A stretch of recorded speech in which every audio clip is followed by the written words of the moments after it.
Good evening, everyone. What is that? Good Abend, some other language. Tavo, good evening. Patrick Sullivan, Mexican Spec. Tom, did I say Tom Anderson? If I didn't, I meant to. Uh, Mexican Spec says it's raining, and he also says Kim will be late. So, yep, I just talked to Kim on the phone. Buddy Carafano's first on the hour. Mexican Spec's next on the hour. D-Man's next on the hour. Yeah, they're going to get double points, I guess. Mark Sauvé on the hour. You're all right on time. So I don't know. What's Kim usually give you? Like 2 points, so you get four? Or she give you three and you get six? I don't know. I'll have to ask her when she gets here. But she's on her way. Who else is here? I'm going to scroll up and see who else is here. Patrick Sullivan's here. Good evening. D-Van, Tom Anderson. Looking to see what Bruce Colchin, Colby Queso, Crashes Roadrunner Garage. I think that covers it. Everybody that was there ahead of time. Um, D-Man, I'm not keeping track. That's like me. Kim started right off at this point, said she's not keeping track of it. Tom Anderson says, Google commercial for me already. Must have done something wrong in a previous life. You know what? You are right on time, on the hour with the commercial. I bet there's more points for that. We'll have to talk to Kim about that. And you knew what the commercial was, so that's good. Y tú mismo. Y tú mismo? Tú. It's weird. In Spanish, they have tu, which is the familiar. And in Russian, it's the same thing. There's a familiar, and it's T, like T-I, T. And Spanish is tu. That was easy to remember when I learned that in Russian. Uh, Mexican Spec says, Estoy bien. A little pissed off, though. Why are you pissed off? Hey, Stray Bullets here. Yeah, Mexican Spec says tu instead. Yeah, in Russian, it's Bui and T. Bui is like usted, and T is like two.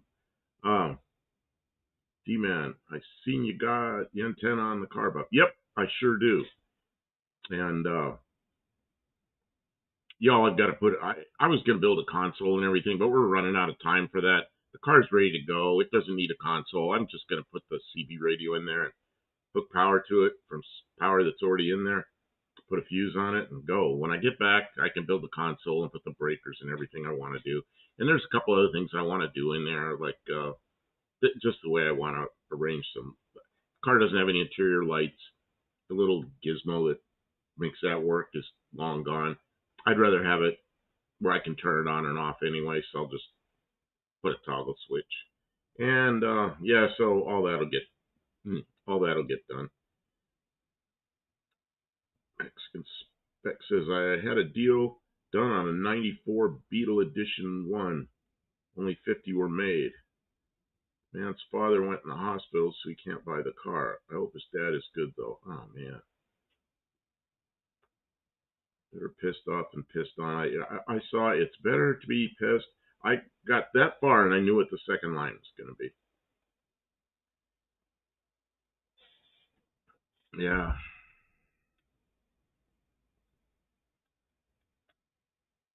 Well, you know what I wasn't ready for? And Kim reminded me last night. She goes, hey, you don't have a helmet. I went, ooh. We were supposed to do that sometime during the summer. Get me a helmet. So I'm going to buy a helmet tomorrow. Uh, so anyway, I got to have a helmet. Got to have a brain bucket to go down the racetrack once. Let's see, Mexican Spec. That is how I look at it. I told them there'll be other cars. Yep.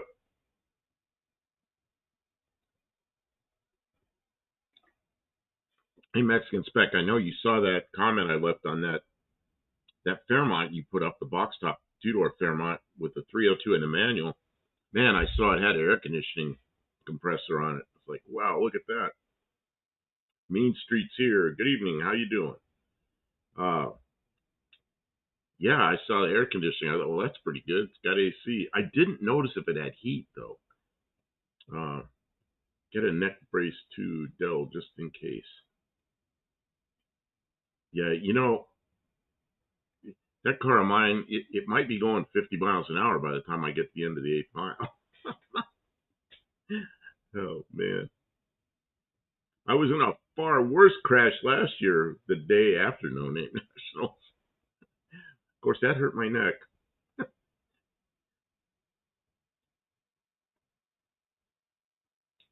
Well, Mark says, make sure it's not an M helmet, meaning not a motorcycle helmet. Yeah, that's actually illegal for what I'm doing, is to use a motorcycle helmet or a it's a I found what I'm getting. It's a what do you call it? Jeez, I can't think of the name of the certification. I was dealing with it today, and now I can't even think of it. Just saw that. You see the red one with the wide wheels on Instagram. Oh yeah, yeah. That was the Mexican spec says the six will do better than you think. I don't know. It's a geared high automatic. That car is not fast. You know. Nah, I don't know. I rode down the track with Dr. Go last year. First time on a drag strip last year. And I rode in his Chrysler with a 318 in it. And I remember we were going 59 miles an hour at the end of the track. You know, I don't think it'll do any better than that. I doubt it'll do even that, you know. Well, my van is jacked up as high as I can get it to remove the transmission, replace the clutch and rear mainsail. Rain forecast for the whole next week, and it doesn't fit in the shed. Well, you'll be under the car anyway, or under the van. Put it somewhere where the rain runs away from you. Yeah, Snell, that's right. It's a Snell rate. Neutral drop then. I've got to drive that car home. Mexican Spec Mexico, tarmexico.com ad. That's an airline there. Really? D-man, it was a nasty crash in the rain years ago, and I messed up a disc in my neck, and I needed shoulder surgery. Bruce Colchin says, Ashley Homestyle ad. I'm going to have to get Kim to scroll back. What do we got here? We've got Tarmeco, Ashley Homestyle. I think those are 2 points each. Oh, man. Mark Sauvé, 59 miles an hour, ran in the low 20s. Oh, it's an eighth mile.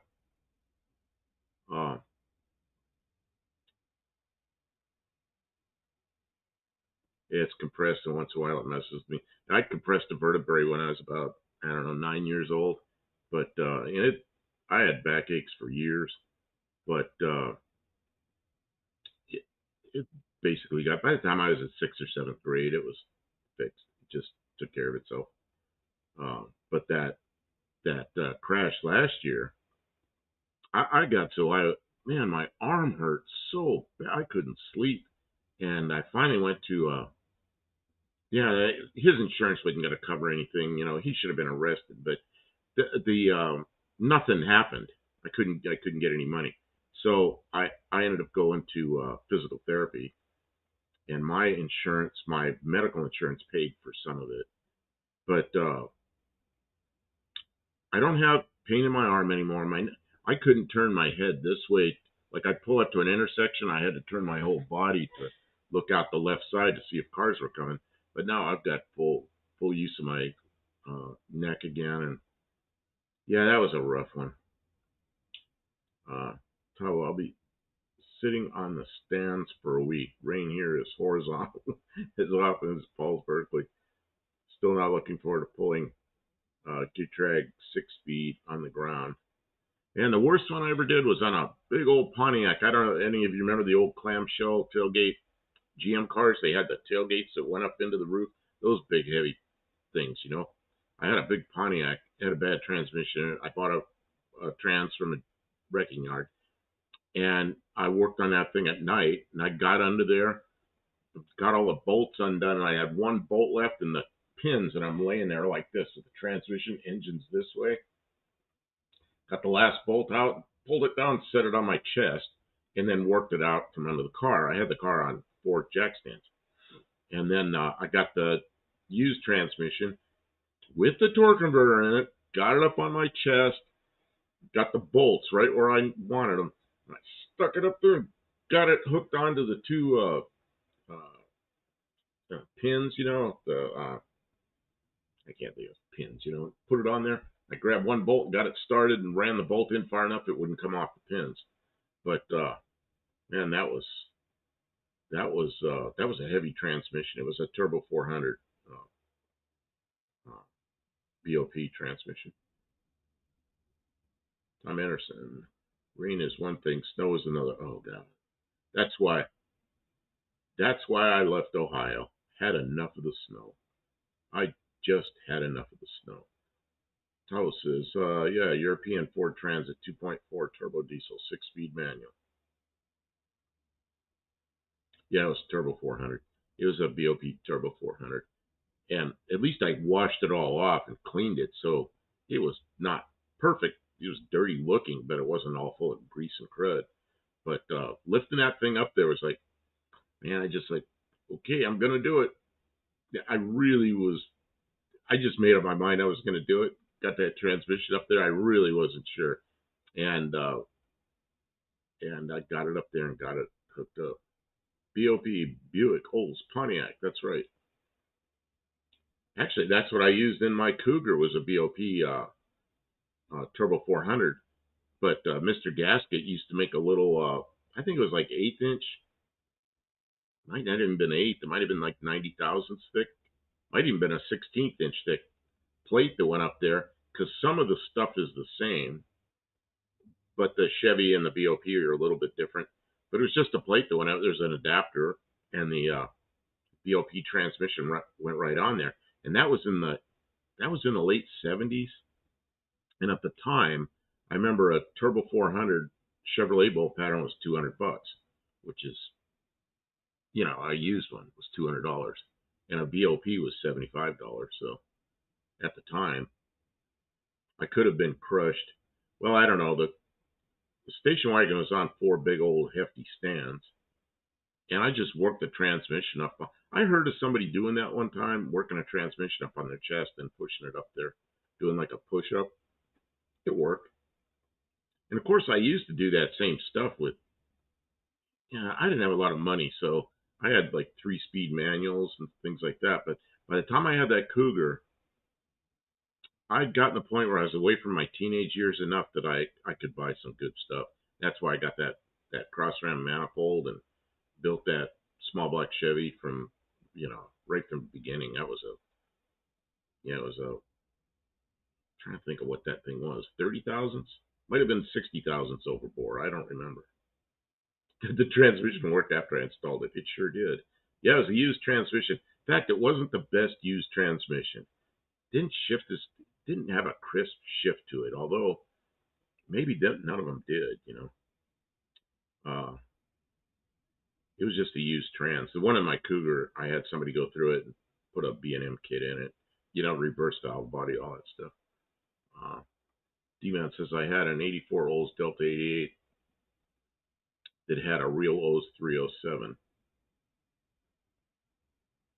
Crashes Roadrunner. I'm here. Hey, how you doing? Vintage is here. Hey, all. I got the engine for my Scamp back together. Also got a cell phone ad. Why are they trying to sell me a smartphone? I refuse. You don't have a smartphone? I don't know what I'd do without mine. I'm not like kids where I walk around just, with phone lock and run into stuff, and I watch my granddaughters and her friends and they're sitting there and they're sitting real close to each other and they're doing stuff with the phone with each other. I'm not that bad, but you know, I do a lot of stuff on the phone.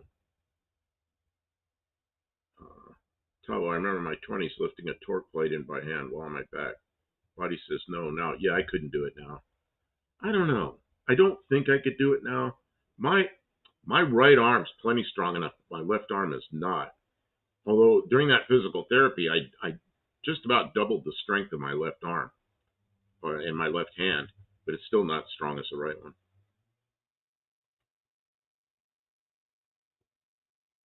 What is this?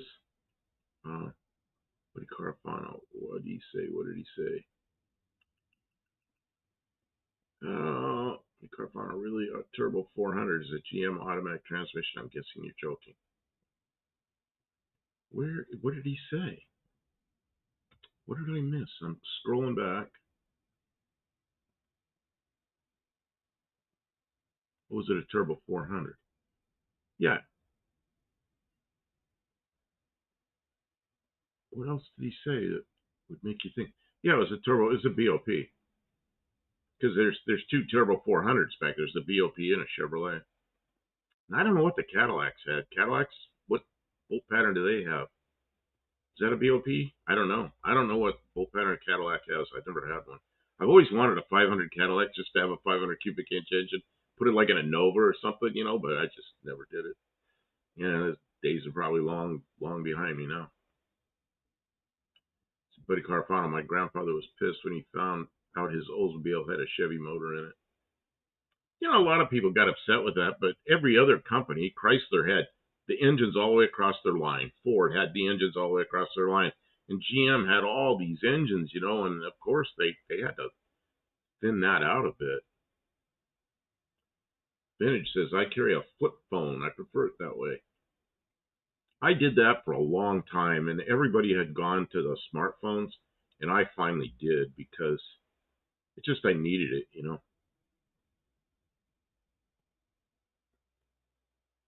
Yeah, a buddy car found here in Canada, a lot of BOPs came with Chevy engines. Well, Chevy was a good engine. I don't know why people got upset over that. What I didn't like so much was the Pontiacs, because I like Pontiac engines. I remember the first time I opened up the hood it was a brand new Pontiac Trans Am. I opened up the hood and there was an Oldsmobile engine in it. I didn't really like Oldsmobile engines. I liked Pontiac engines. It's like, what? I guess they got to do it. It's like Pontiac got Olds engines and Buick got Chevrolet engines. I remember that. And then I guess there were some others that I guess some Olds got some Chevys and stuff. I don't know. Expect no thanks. I don't need the wind that just blows leaves all onto the car. Man, this place is crazy. It got cold a couple of nights, man. We already got leaves all over the place. Mark Sauvé says, oops, I misread. I thought you asked what a TH400. Yeah. Vintage. I don't want to be one of those people who are always stuck on their phone. People doing that makes me disappointed in humanity. Yeah, what I like though is like if I'm up here and I'm doing this, I can look on my phone real quick and see, I can look up a picture or something, and or if I'm out in a car somewhere and I need to see like a balance in a bank account or something, I can do that. T-Man says the Cadillac DeVilles with the Olds engines were bulletproof. I remember Cadillac, the Seville, in '76 when the Seville came out, the really boxy Seville, those had Olds 350s in them. But I like those cars. Man, I like those cars. Let's see. Mark Sauvé picked up a '78 Riviera that had a 403 Olds in it. I just heard the door open. Hope it's Kim. Vintage. I had this Mexican spec says I have an Android phone. I'm not on it much. It's a personal choice. Yeah, what happened was that where I worked, I really had to have it because I don't know, we're out of the flight line doing stuff, and I was just expected to have one. So then I just ended up with introduced. Tabo Holden 308 V8s had two bolt patterns, one for the Turbo 350 and 400, and the other for the local Trimatic. Logic says they should have made the local box the same. Yeah, I agree with that. Vintage says, I disagree. I despise the Chevrolet engines. I don't know. You know what I like about Chevrolet engines? They seem to be pretty good engines. And from 1955 on, the bolt patterns are the same on the small block, the big block, the W, whatever you call that thing, 348s, 409s, the six cylinders. And like Ford, man, I had Fords, and different years were different bolt patterns. And some engines, it's just horrible. You never know what you got. And as I got older, I started to appreciate that the GM really had two bolt patterns, the Chevrolet and the BOP. Put a Carpano and put 3800 V6 in all makes. Oh, then GM put 3800 V6 in all makes. Did they put it in the Chevrolet? I don't remember that. I suspect it's the King Mouse. It is the King Mouse. Oh, she's the King Mouse. Hi, everybody. I'm Kim of Kim Fixes Things. Okay, Kim, we have a... You can find me here on the Buffalo Campo channel. We have... Now my throat's screwed up. Did I bring any... I'm here with Buffalo Campo, who is holding down the fort. Thanks, guys, for being on good behavior. There was something happened here. I'm eating pepperoni sandwich. Well, that's what I did. I got to scroll back for a second. I got to scroll way back. Yeah, I'm scrolling way back. That is a long way back. Something happened that I don't know how to deal with it. Oh, I'm not going to be able to find it. Oh. Where is it? Where is it? I think I'm back there. Buddy Mexican Spec, Here it is. D-Man, Mark, Tom, Patrick, Tom Anderson, Queso, Tavo. Hold on. All of you get 6 points, double points. Tom Anderson has win that's weird. Google commercial and on time. Good job, Tom. So what kind of points does he get for that? Now I got to scroll all the way back down. You get an extra 2 points for commercials. Everybody who had a commercial and told us about it before I got here, you get 4 points because you told us about your commercials and I wasn't even here, so you get double points. Sorry for being late, everybody. I have a commitment on Thursday nights that sometimes holds on to my attention, and I get a little bit late because it's a long drive home, but you know, it's good to have other interests in the world, right? We can't spend all our time streaming on YouTube about old cars. Antique cars. Can you believe that we talk about antique cars? We're not even into classic cars. These are antique. The cars are much newer than I am, so am I an antique or am I older than an antique? I'm sorry to have to inform you, but you're classified as an antique. I wonder. You know what? You're older than my car. I mean, can you imagine trying to order parts for your Buff Del Campo? Can't get parts yet. No, they broke the mold. Yeah, Stray Bullet says, I wonder what the purpose of having so many bell housing patterns. I don't know. The only one GM did, it's kind of weird, and they did it, was the like the Pontiac Iron Duke that I had a Chevrolet bolt pattern on it, V8 bolt pattern, which was great. But that was the rear drive ones. The sideways engines of the front drive had a little tiny kind of a round bolt pattern. So the Iron Duke had two different bolt patterns. So you have to know if you have a front drive or a rear drive. Stray Bullet. He's not a fossil. You'd have to be buried in the ground, and we're not there yet. Vintage. Tom says, Kim, you don't spend all your time streaming on YouTube about old cars. You also do tools. That's right. But sometimes we do tools. There have been a couple of other random videos that we've made about cooking or shopping or going to the trash dump. But what is this, Patrick Sullivan? Thanks everybody for being here. You're missing one of your channel things. Oh, okay. You did great. He came up by himself. I've got him trained now. He knows how to start his own stream. Patrick Sullivan. He's doing good with it. Says C4, C6, AMX. Oh, FMX. Yeah, that's what my 64 Ford had. Was a 351 Windsor and an FMX. And I don't know what 10-inch and 9-inch is. I cooked some chicken last night. How was that chicken I made? That chicken was outstanding. There's still some left. There's a container in there that's still and that was chicken breasts, and it wasn't dry at all. Whatever you did, you nailed it. Those are so good. I did good. So you know what she did? She took these chicken breasts and cut them all up into pieces and put them in. She put them in a container with some kind of stuff, liquid. I don't know what it was. Put it in the refrigerator. It was in there for a while. Not liquid. It was just powdered seasonings. I don't know. I stirred it up so they were all coated. So you soaked it overnight. Yeah, basted it. And then you put it in the crock pot, and I didn't even know you were doing it.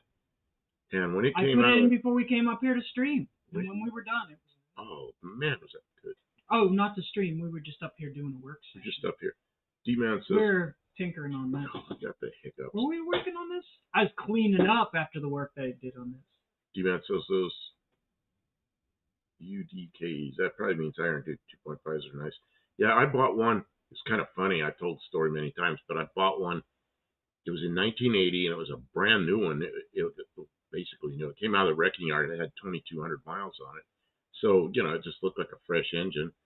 And an automatic. It was a turbo 200. And I put it in a... Actually, my voice is already bad. I had a job in the shop that was an old military Jeep, and the guy wanted to put that Jeep. But then he sold the Jeep with the engine out of it, and the guy that bought it took it away. So there I am with this engine and transmission. So I had a 69 Dodge Dart with a slant 6 at 300,000 miles, a smoky engine. And one night I put the 2.5 Iron Duke in Dodge Dart. And when you open the hood on it, the fan was about this far back from the radiator, but it worked. Connections on the radiator were in the right location. I had to make some mounts with MIG welder. That was easy. And then you open up the hood, and there's an air cleaner there. So keep your GM vehicle all GM. It's kind of funny.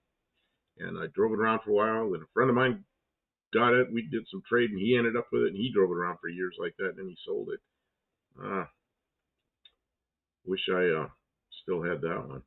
Marinade, that's right. Buddy Carafana says chicken mixed with hydraulic fluid. That gives it the smoky burnt sort of flavor. And Bruce Colchin throws out the marinating in Italian dressing is good, but this was really good. It was more like a dry rub, but it didn't dry out. Why was the chicken so moist? It was so good. The salt. Because the salt. They'd had time to. Because chicken breasts. When I do chicken breasts, dry, yeah. They're always too dry. No, it was because there was salt in the mix, and that changes the chemical makeup of the. And I just cooked it on really low, so it didn't get tough. So it worked out good. She can cook a chicken, fix a transmission. She's a catch. If you're into that sort of thing, eating and having a car that runs, yes. Chicken mixed with hydraulic fluid. Did any of you watch the video that I threw out about the Bronco? A lot of you were here to watch it live. Us getting it going. Yeah, it was kind of a video about it. It was a video that went little sections over a couple months. It started in April. Because jobs, they're not like TV where they take 37 minutes to build a new car. It took several months to get this thing. Of course, we did other stuff in between. But so she made one video that kind of made it into a 37-minute show. The channel at the time was dedicated to getting his car put together. So this was all on the back burner, and I'd do it one day, I'd work on it a little bit, and another day But if you look at from the beginning of the video, the yard was like mowed down, and by the end, the grass beside the Bronco where I'm pulling out of the shed is like over my head high. I can't believe how overgrown everything gets. Josh Holman's here. Good evening. Hippie long. For me, chicken breast is the worst part. That's what I always thought. It can be, yeah. I like chicken breasts, but I don't like how dry they are. So I was just eating, the dark meat. Well, Kim started cooking chicken breasts, and they're moist and they're good. But she knows how to put the right seasoning and just does it right. Man, I'm a thigh guy. Yeah, me too. I always buy those. Yeah, and I know what you mean there, but I get those thighs. It's a thigh and a drumstick all together, and I'll cook those things, but I don't know. Chicken breasts are hard because if you don't get it right, they're unforgiving. They turn tough and not good. But and they have the least amount of flavor. They're very bland unless you season them right. So here in the shop, we got that video out about the Bronco. It does the Bronco II. No, nobody watched it. Nobody watched it. Nobody said anything about it. They're like, we saw it. We were here live. We saw it. So we spent the last couple days since then. It is expensive, Stray Bullet. We pulled the wheels off. If you saw some shorts, we did some shorts about it. I found a set of rims that had some old tires on them that are huge and absurdly huge. But I pulled all the brakes apart, and before I got this vehicle, it sat. I think it might have sat in a pond for a little while because of the from the you see underneath, it looks like it was in a pond. But the brakes were all seized up and not working. So I didn't buy any new parts. I just flushed everything out, freed everything up, put it all back together, and it should start again, or it should stop again. Buddy Carbon says the video was good. But we need a radiator, a fuel system, some electrical system. You know, it's still a long ways away, and we actually want to get it out of here. So, like Mexican Spec had commented, you know, are we going to get to? We were supposed to have his car in here to work on the radio, and we did not do that. That is my fault. I did not wake up until much later in the day, and so we're just gonna, you know, go with what we have. The radiator needs repaired, and it has a wasp's nest in it. That was one of the things I was supposed to do today, was kill the wasps and flush it out with the hose. So I might run out and do that. So you have something to tinker on. I'll give you $50 if you can fix it. What, me? Yeah. Well, let's get it. I'll do it. All right. I need to talk about that anyway. Okay, let's see here. Patrick Sullivan says, remembering KFC cut breasts into left, right, and center. I do not remember that. I never knew that. In fact, I probably didn't go to KFC for like 30 years. And then there was a guy, when I was out in Yuma, there was a guy there that had been deployed, came back, and they gave him to me.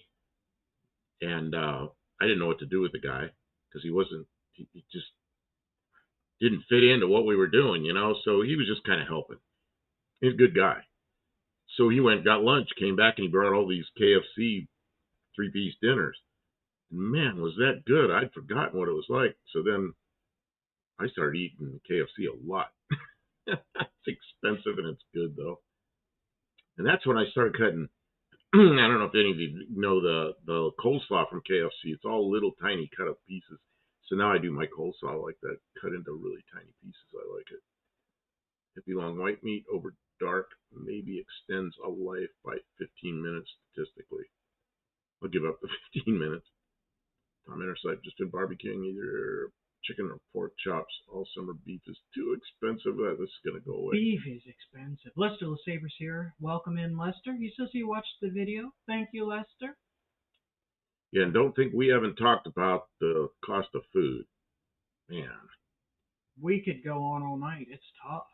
It's really tough. We're on a fixed income. We don't care. Mexican Spec. Did you? Lester, did you answer any? Okay, that's something I don't have anything to do about. Vintage says, I got a new GoPro today out of necessity. They made the new camera so much harder to figure out than the older one I had. Do you ever have overheating problems with them? Where's your GoPro? It's in my purse. Would that be up here? Who's asking about a GoPro? That's Vintage. Just bought a new one. I was going to show off your GoPro with your modification. Kim can't leave anything on. Oh, I did. I put cooling fins in, but if it's a brand new one, he doesn't want to mess with the battery and the case and everything like that. I had to put cooling fins on mine because it just gets hot so quick. Hers is an 11, but and Vintage, it gets hot. If you turn the screens off that you're not using, which is tough because you want to use the screens. I don't know. Yes, overheating is an issue. Where's this? I missed where the overheating. Oh, I thought. Kim, where are you? Oh, no, okay, no, I just said hers was Patrick Sullivan, fixed income to bologna breakfast, lunch, and dinner. Oh. Yeah, the income. Ours isn't fixed. It's fixed except for our YouTube income, which is about this much. We aren't to the big YouTube point yet. What we made? I think we made $78 this month. Oh, geez, I want to grow this channel a little more. Let's see here. It grows how it grows. I don't want it to grow into a big troll farm. I don't want it to grow into a troll farm. Somebody gave me a hard time today about. Remember, I did a short a long time ago, like months ago. I had two measuring tapes there where I had an inches one and I had a metric one. And the guy kind of gave me a hard time about it, that he doesn't believe I use the metric one for anything. So, yeah, I do. It's like, For metric things. he goes, well, I'm sure you go to the store and get, and he gave a dimension in millimeters for a piece of exhaust pipe. And I'm like, use your head, If you're going to measure exhaust pipe, use inches. You just can't please everybody. Use inches. If you're going to measure the width of a tire, use a metric one. What bothers me is when people use the wrong one and then they got to convert it and then they're mad. Just use the right tape.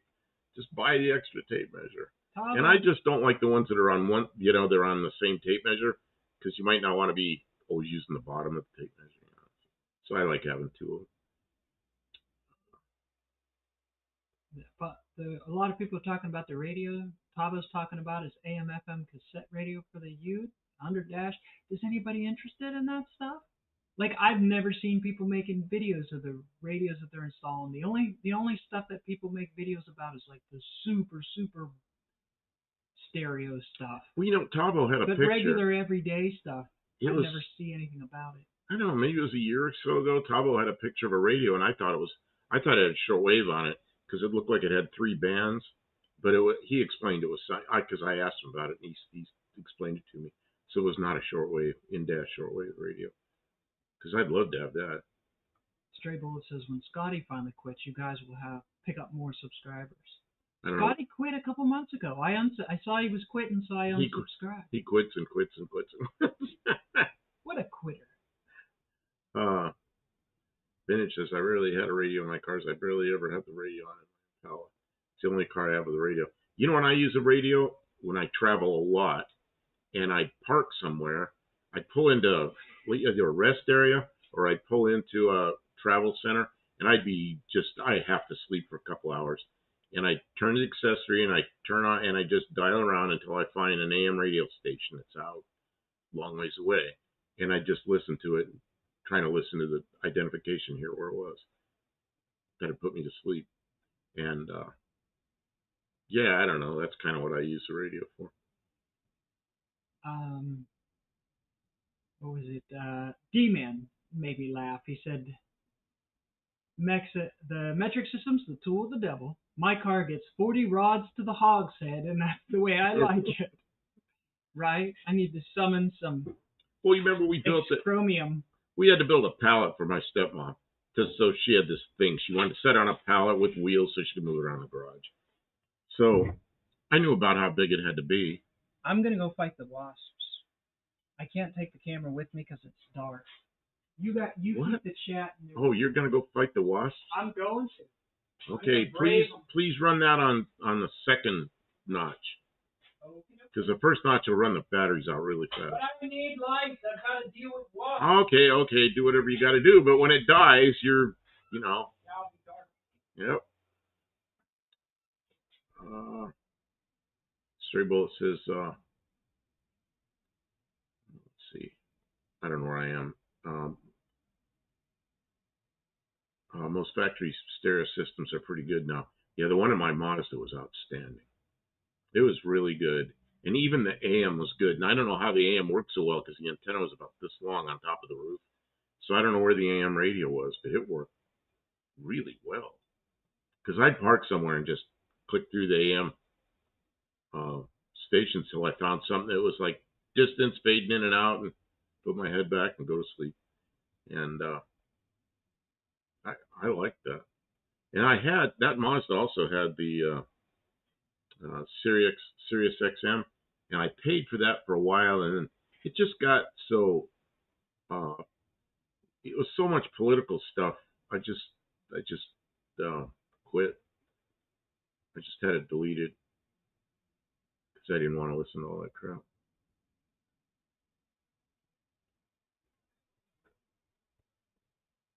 Stray Bullet, I don't even know what Bose is. Man, I know when I was selling airplanes, people would bitch about the price of the airplane, and then they'd start looking at the accessories they want, and then you find out they really have the money.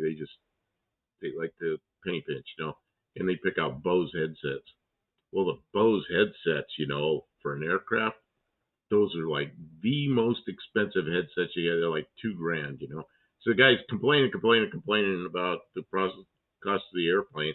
And when he orders the headsets as an accessory, he doesn't buy the $100 ones. He buys $2,000 ones. It's like, why did I give this guy a break on the price of this airplane? Oh man. This spec handles the music requirements in the truck or car we're driving. More interesting. My thoughts are more interesting than music. Yeah, when I'm driving, rarely do I have the radio on. Very rarely do I have the radio on. Now the CB I might have on more. I don't know. I'm not even sure I'm going to do that. Well, it's Bose, a small badge on a Corvette stereo system. Yeah, my Corvette had Bose speakers in it.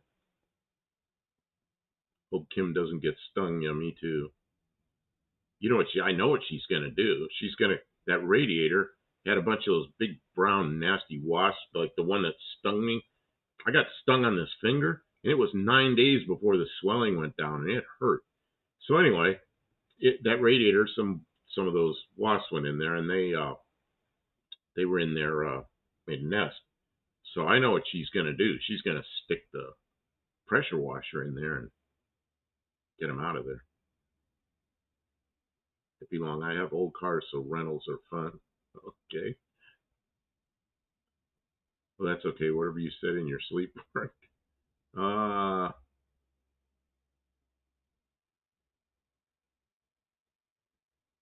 Stray Bullet says David Clark is the way to go. That's what we out at the test site. All the headsets that the military bought that we used were all David Clark's. Johnny C. Good evening. I really like the radio in our 2000 Camry. It has cassette and CD capability. I still enjoy playing cassettes. The Jeep has a CD in it, but it's in '08. I don't think does anything even come with a CD player anymore? I don't know. Hippie Long, I listen to the same 12 or 15 CDs. I always did. But Carfano, I thought 300 for my, I don't know what that is, Dr. Dre, DRE Beats headphones was expensive. Yeah, I'm trying to think. I bought a pretty nice headset. Not one of the super expensive brand name ones, but I bought a pretty nice one. And it's got a mic on it, and I use it on the phone. And I'll plug it into something. If like Kim's trying to sleep and I want to crank something up, I'll put that on. But I'm not really into music too much. I mostly am listening to YouTube, and I'll drive her nuts. I've got to close my door and her door if we're trying to sleep at the same time, because I like to sleep with YouTube on, and she wants quiet, and so that'll drive her nuts. And then if I put the headset on, it's hard to sleep with the headset on. So I don't know. I try to turn it down to the point where it doesn't bother. What I'll do is I'll put on some YouTube, like an interview with somebody that's like an hour and a half long. Man, that'll put me right out. I'll wake up and it'll be over. Let's see, Tavo 2000 Neon came with a radio cassette. The van has radio CD. What year's your van? I forgot what you said. Yeah, Mexican spec. Tell Buff who Dr. Dre is. Belong when young tunes loud in town. How old no tunes in town? I don't know what all that is. Mexican spec. My 2000 Durango has cassette and CD. The CD player is dirty, so it doesn't play all of them. Tahoe 2008. Oh, it's the same as our Jeep. See, and I think of '08 as being a pretty new vehicle, but 17 years old. Oh, I don't know. Maybe it's 18. Are the 26s out? Yeah, I guess the 2026 cars are probably out. So now it's 18 years old. Man. Johnny C, my Mustang still has the Shaker 500 system. And my 67 Malibu has the original AM mono speaker, but it works still. Man, That's what my '67 Malibu had. Had a speaker up in the dash and had an AM radio. It worked. And it was enough. Because mostly I want to hear the engine. I want to hear the noises the cars making. I want to hear the tires on the road. I don't know. Just all that kind of stuff. Mexican Spec says, yes, the 26 models are out. Okay, so my car is no longer 47 years old. It's 48 years old. Because here, I can't go by the month. I got to go by the year. Has anybody seen Luis lately? I did see Luis. He commented on a video yesterday or the day before. And I don't remember which it was, but I saw him. I said, and Kim was there, and I said, hey, look who commented on this. And it was Luis.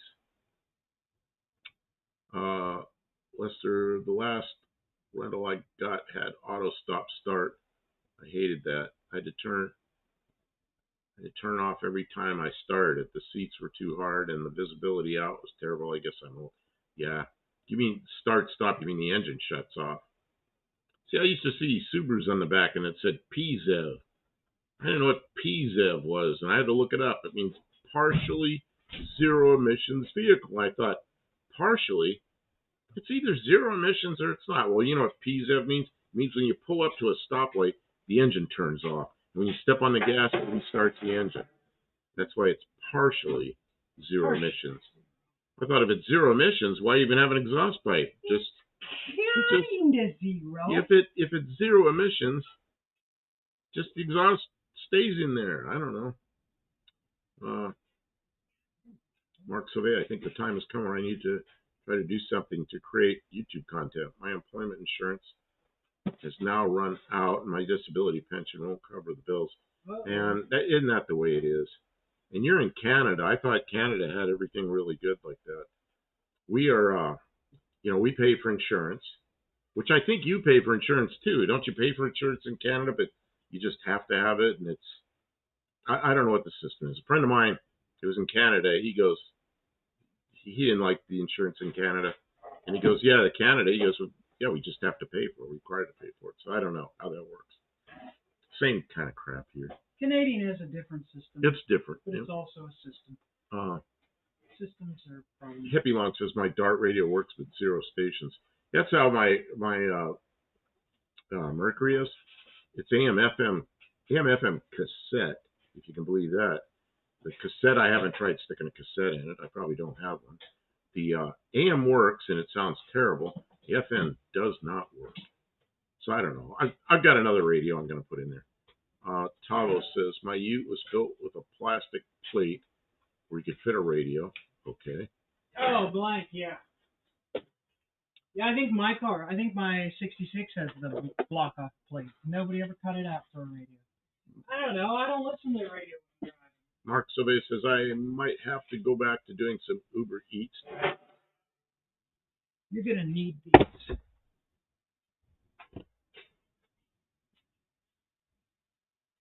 Kim says, I'm going to need these.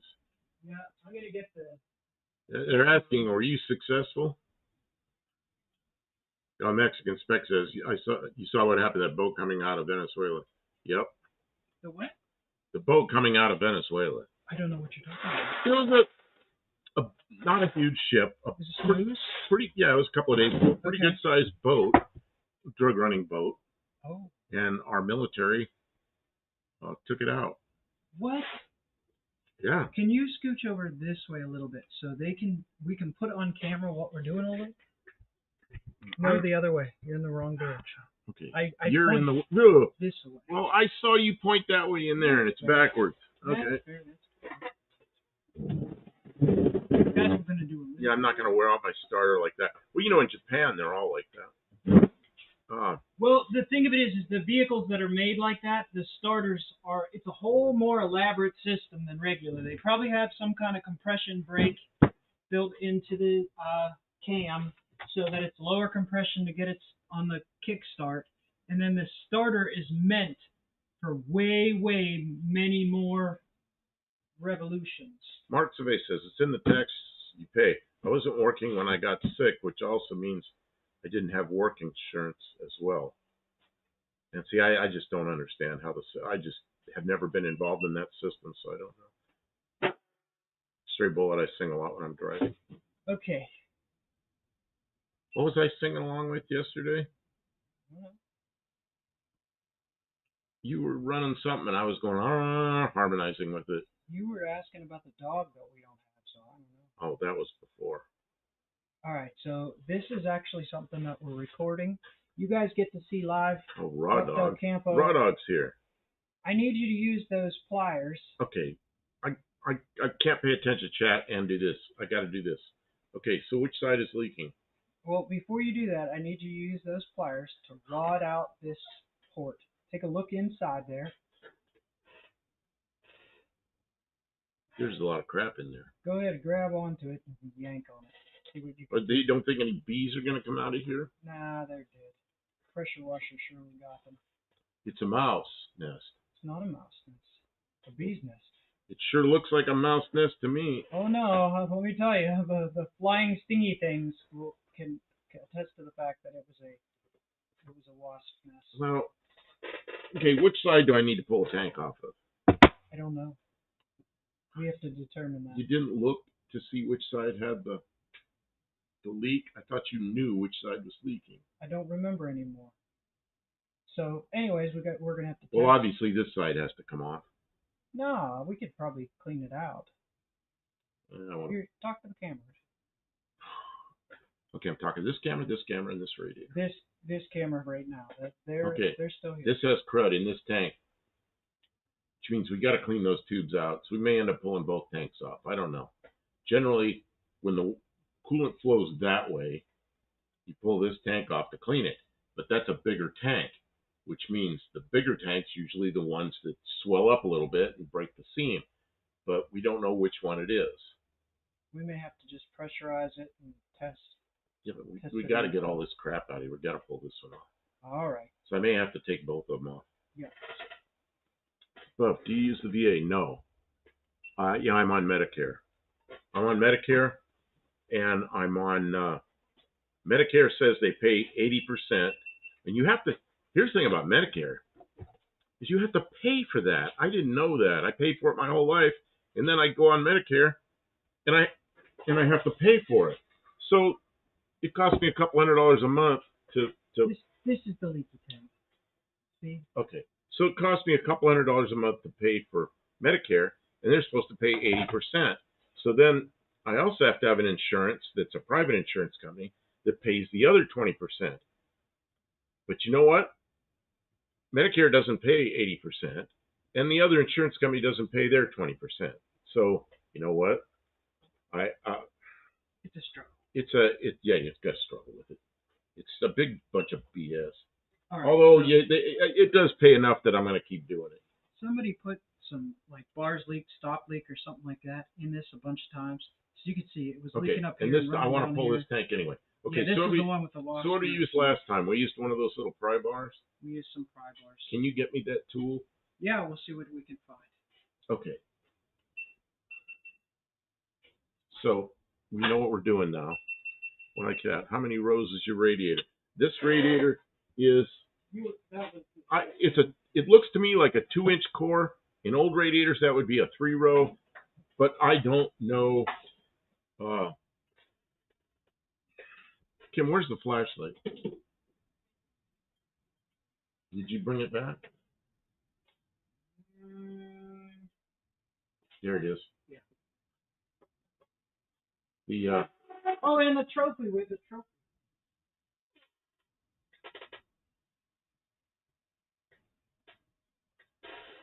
It's a 2-inch core. Looks like about 2 inches, but it looks like it's two rows of big wide tubes. So, he doesn't want to go to the VA because he has a friend who had a bad experience. Oh, I got friends who use the VA, and one of them is like, yeah, go to the VA, go to the VA, go to the VA. The other one goes to the VA, and he's on prescriptions that he's got to be on because he's got transplant stuff. Yeah, so he has to have this medication. He can't just not take it for a week. And they are always late, by weeks, late with the meds. Okay, Kim, please don't do that. Okay, you're going to do it anyway. Yeah, why do you not want me to? Because I'm afraid you're going to poke a hole in the tank. I'm not poking it. Okay, where's the tool that I use? I don't know what tool you used. I think you have it in your lap. This one? Well, I think there's a smaller one than this. Okay, I'll look for a small one. But this might work. But yeah, this one is I don't not. want you to crack the tank. I know. I don't want to crack the tank either. But we've done this before. Okay. We've done it, and please don't set stuff on the core. That's the one. Okay, can you take care of the chat while I do this? Hi, chat.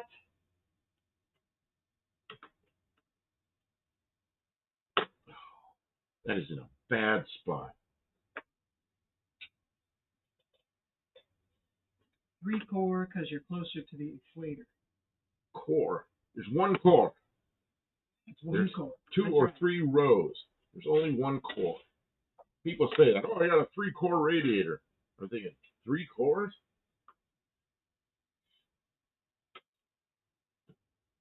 Oh, Kim, these are tough.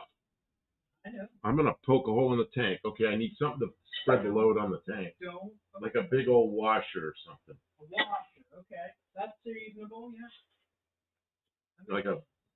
Yep. Some metal shims of some sort. What do you think? Stainless wafers, probably a good shim. Think that's useful? I don't know. I'm trying anything I can try right. Youch. See, if you get it like that, I can pry like this and that. Oh, this is a tough one.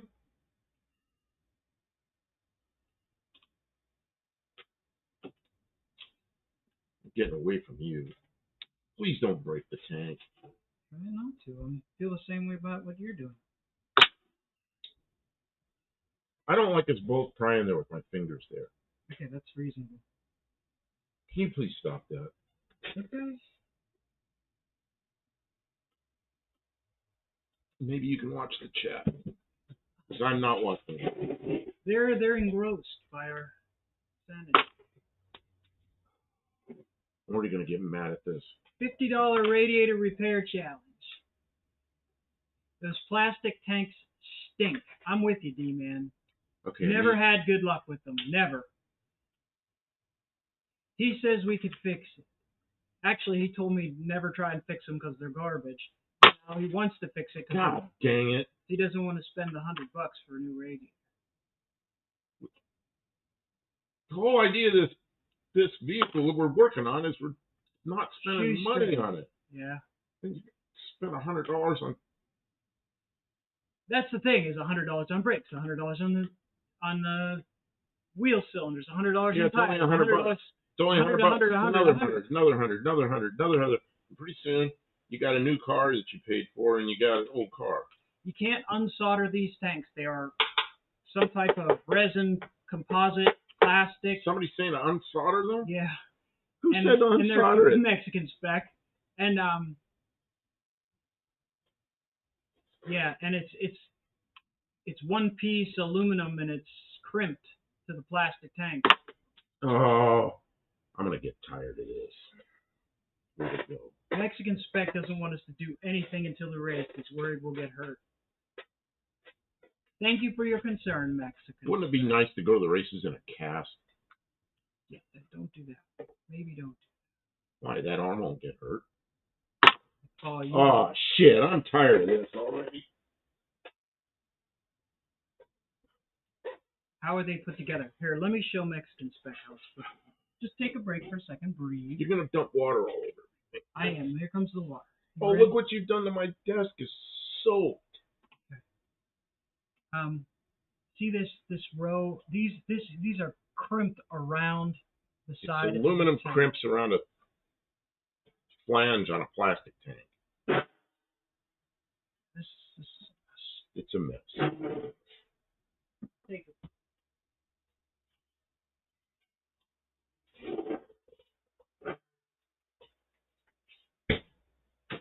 Yeah, Tahoe, I hate those radiators. Plastic tank, crimped aluminum.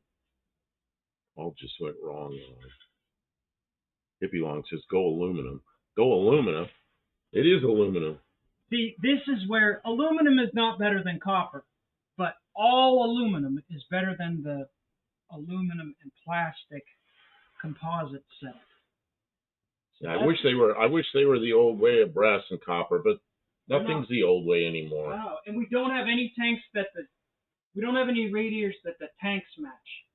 The input outputs do not match. How do the rows seal then? I don't know what he means. What, the rows into the aluminum? You mean the aluminum tubes into the aluminum header plate? I think they've got some kind of epoxy or something in them. Let's just say, do you have radiator from? No. We have other radiators, but it's just nothing's gonna fit, you know. And then the connections all go different directions. You know, I've done stuff like this where I've made brass and copper radiators to replace something like this, and it's always a ton of work because you got to go find tanks that are similar size, and and they're never exactly the same, and then you got to get inputs and outputs, inlets and outlets, and you got to and it ends up costing a fortune. So, and then it's never quite right. Core is made the same as brass one, just the plastic tanks are different. Well, the core isn't really made the same as a brass, because the brass one, they're soldered. I don't think these are soldered together. No, you can't. Because it's aluminum, unless it's some kind of an aluminum. I don't know. Most of them, the aluminum, got some kind of epoxy or something. I don't know. It's just. Let's investigate this problem a little better. Okay, I really want to. I keep turning this thing this way, and you keep turning it back that way. Because I need to be able to pry, and I can't pry with my arm straight like this. All right. I don't know, you want me to do it, and then you don't want me to do it. You're right. You start to struggle, and then I want to help. You want to help, and you just start prying. But then you just get more. That tank is bulging. You prying like that. I don't know if that washer's. The washer's not the best thing, is it? I don't remember what we used. Didn't I have like a little steel plate or something I used last time? I don't know. I remember it now. It was a little steel plate, but I don't remember what the steel plate was. I know, but you're in a hurry. When you work, you have to be in a hurry. If you're not in a hurry, nothing gets done. That's just the way automotive work is.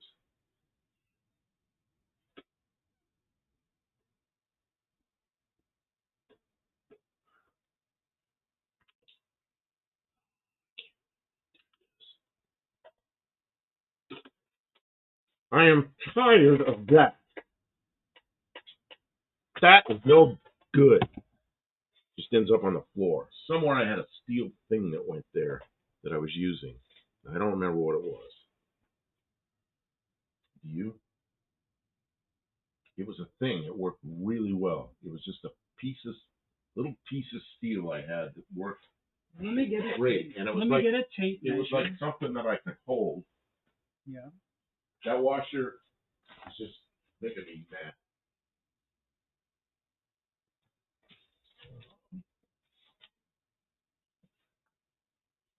Start a radiator. You know, we've got too many vehicles. That's the problem. Because we need to get rid of these vehicles. Everything we have is junk. No, the Fairmont doesn't have a radiator. It didn't come with one, so we can't use parts from it. This is the maximum size that will be used for this width piece of metal. It's the thing with this radiator is it's narrow and it's not very tall, so it's kind of a weird shape, and nothing else, no normal radiator fits in that. Nothing else matters. I have a 69 Camaro radiator out there, which would be okay. I could pull the tanks off of it and get a short core made, but then we're going to have more money in it than we would in a Chinese aluminum. $120 for Chinese aluminum delivered to the door.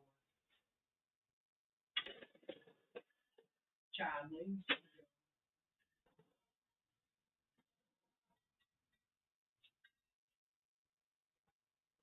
Yeah, it was like that, only not that big. Well, I'm gonna try using something this big. Cut a piece of it off. Well, I'm gonna try using it before I try hacking it up. Because this won't fly away. Because if be something I can hold on to. Hey, Kim, you need to get over here to the chat. We got super chats coming in, and I'm looking at what I'm doing. Patrick, with the radiator fund. Thank you so much, Patrick. Okay.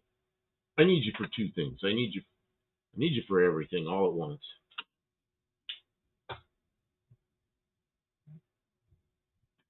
Okay, we got Studebaker flashing. Got the radiator. Thank you for the super chat. Radiator. Give me one, please. I need a radiator. Hey, if Olive wins a bazillion Powerballs, she'll have Buff make us all nice radiators. Okay, this is not thick enough. This doesn't pry nicely. It bends. This thing bends. Well, there you go now. I wonder where that little piece of metal was. I don't even remember what it looked like. I kind of remember what it looked like, but yeah, I don't really remember. It worked so well. It worked so well. Thank you so much, Patrick. Your generosity is unfounded. We will do our best. Cool me off, it's summer. I'm making so much heat. We got done with it, and when we got done with it, it was instantly no longer important. Gone. Trash. No longer important, so it got set. Because we are never going to work on another one of the. You know, the reason the other one was easy to take apart, because it wasn't that hard to take the other one apart, is because we knew it was trash, so there was no stress. But now we actually want to not break this one, so there's stress. Like, uh-oh, don't mess it up. Mexican Spec got an Actinever Bank ad. You get 2 points. Do you have one of those cheap metal flat pry bars with a 90-degree? We do. That would be the right thing. Let me see. That might do it. Just saying one of these. Okay, I need you to hold. Okay, this is working right now. Set that forward. Because when I try to pry on this, it flips that into the radiator. I got you. I'm checking you. Lester! Good Lord. Lester, send us the money. What? What the heck? You mean we don't have to pry this up anymore? You got to turn on. Oh, the Studebaker's still on. Studebaker, I run for an hour for that. Thank you, sir. Man. Bruce Culchin got a Money Mart advertisement. He gets 2 points. Maybe this will work because I have a big, thick spacer now. Maybe not. It's so close I can't get under it. I'm in shock. I've never had a $80. That's the biggest super chat anyone's ever given us. Biggest one. That is really cool. Man. I think that means they don't want to watch us struggle with junk. Well, that's what our show is. That's what we do. That's our whole thing we show off is how to fix junk. We go out in the yard and we find another piece of junk and we bring it in here and we make it run.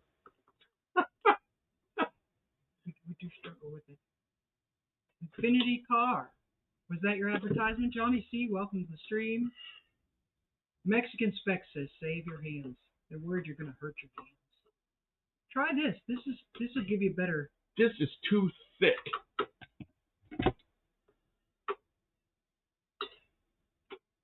Well, no, I meant just lay it flat and pry against it. It's thick enough to take the beating. D-Man gives us another $2. Oh, okay, man. Okay, look at this. Okay, you have to take a break so the radio doesn't flip off on you while I dance. Can you put something heavy on the radiator? We are the cleanup crew. Yeah, this way something heavy falls on you and it flips over. Well, now I got to stop working. Okay. I don't want to stop working. They want you to stop working. They want me to stop working. Oh, now the radiator's flipping up again. I think all the heavy stuff is behind you anyway.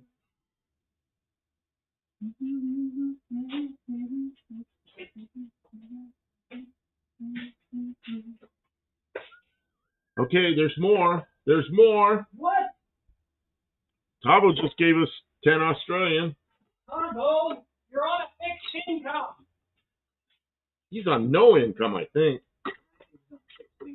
Here. Does this help you whatsoever? Oh, that'll probably make all the difference in the world. I wish I could get under this. You guys are so This is too fat.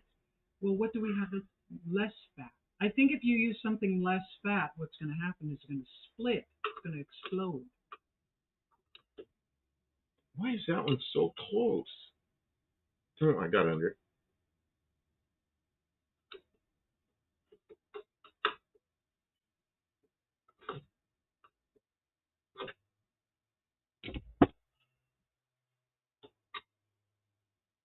I remember when I had the radiator shop, the first one of these I got, it's just, and then the company that made the radiator cores made radiator cores with these things. But they were nowhere near strong enough, so when you put the tank on, the tank would just come right off. So the first time you did one for a customer, the tank came off. Mexican Spec says now we can throw that one on the ground. It's not really a question of sharpness, is it? Do we need to make it thinner so it can bite? Yeah, but okay, I'm gonna grind it. I had enough. If the tool doesn't work, you gotta make it work somehow.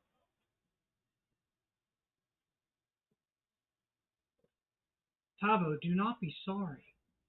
Thank you, everyone who is being generous, but please do not put yourself for this piece of shit. He-Man, I think that's what he's doing.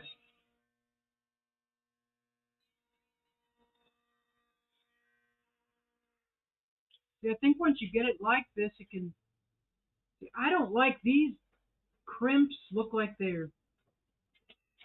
I can see little hairline cracks. Yeah, I can see hairline cracks. I'm worried they're not going to grab again. I think we're going to have to... Johnny C. says, my friend Pete will use very colorful language on this radiator. Ha ha. My friend Pete. Hippie Long, $300 in stitches later, they sell the car. You know what? Grind this a little thinner, and I'm able to get under those things.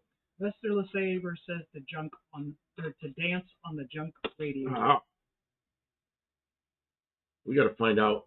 We got to pull the bee's nest out and just and find out if it's a mouse nest or a bee's nest or both. Oh. Tavo has a suggestion. Stop for a minute. Everybody stops me from working. Okay, what? Yeah, but you're scary. You work in a frantic way. Because that's how I get things done. But it's scary. We're worried you're going to hurt yourself. Pete would rant for an entire video. I mean, that's what's happening here. Tavo suggests that if we use wire cutters, we could pry in the direction of the core. Do you think we could get a bite with a set of big wire cutters? He is getting it. This is working. I've done this. Remember we tried a whole bunch of stuff last time, and that was one of the things I tried, was something to hook around it and bend this way, and it didn't work. I don't remember why it didn't work. I can get the end ones if you can't reach it. That noise is terrible. Oh, we got it there. Would the torch heat help? Not on the plastic. I did burn the plastic up. Yeah. That'd get the tank off, just burn it off. Yeah. Okay, now we have to get the end ones. Do you want me to hold it standing up? I need to turn it. Okay. Okay. I understand, Tavo, but he is relentless with this method now. Well, because it's working. He's got it working. He ground that screwdriver a little bit so it gets a better pry bar. bite. I thinned the end of the pry bar off a little bit, so it's working. Oh, but it slips. I got my arms crossed because I got to use my right hand to pry with, because my left hand's shaky. It'll never work. So I'm working like this. Johnny C says he cracks me up. I think he's talking about Pete. Would love to send him my Malibu. He seems to truly care and does great work. There's a lot of good people in He there. does, but he gets all frustrated with all the same shit I do. He's Okay, a rant king. No. Take the wood off and flip it over. Flip the If we radiator. get this end, can we do this? That won't work. No, I want to do it down here. All right. I don't want to go down there and try to work in that corner.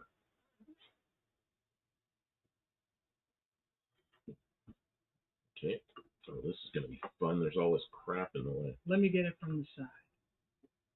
He wants to do it. He says I always steal the glory.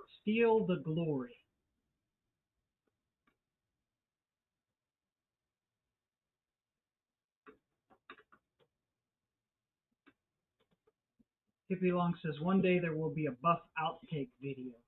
No, I mean you got best of Buff. You guys get to see it. Yeah, the live stream gets to see the real thing. Yeah. Because when I get mad, I edit that out, all the other videos, and you guys get to see it. I try and show his best. I mean, maybe I'm a little bit more. Okay, where's the thing you were using? I can't get that with this. It's too big. That last tab right there. You had some method of getting that without poking a hole in the tank? I believe I can. This one here. Yeah, that one. And if you can put the... I'm going to turn it around so I can get at it. I will make sure I get it without damaging it. Okay. I'm just going to take it slow. The other ones that you can hammer away at. Patrick Sullivan says lights. Yeah, the lights are still going. But that was so generous. The lights had to go for a while. Buff in the rough, yeah. He can be pretty intense when he's upset about something. I'm always upset. He gets upset. There you go. I got it. Good angle. Right here. Okay. Just please don't poke a hole in the tank. What's the hole in the tank? Then we got to spend $100 on the radiator. I mean, we're gonna do it anyways, or no? I don't know what we're doing. I'm trying to find out what's in there. If not, we gotta send the money back. Well, or buy something else we need. We'll have to get approval. Have to get approval. Okay, please don't pry on those. Those are okay. I got this one. Okay, can we get the radiator back over here so Can I get this one on the end here? I didn't get this one before. Okay. Okay, I'll let you do got it. too small a thing frying on the tank. I'll let you do it. This what one we here did now is not done.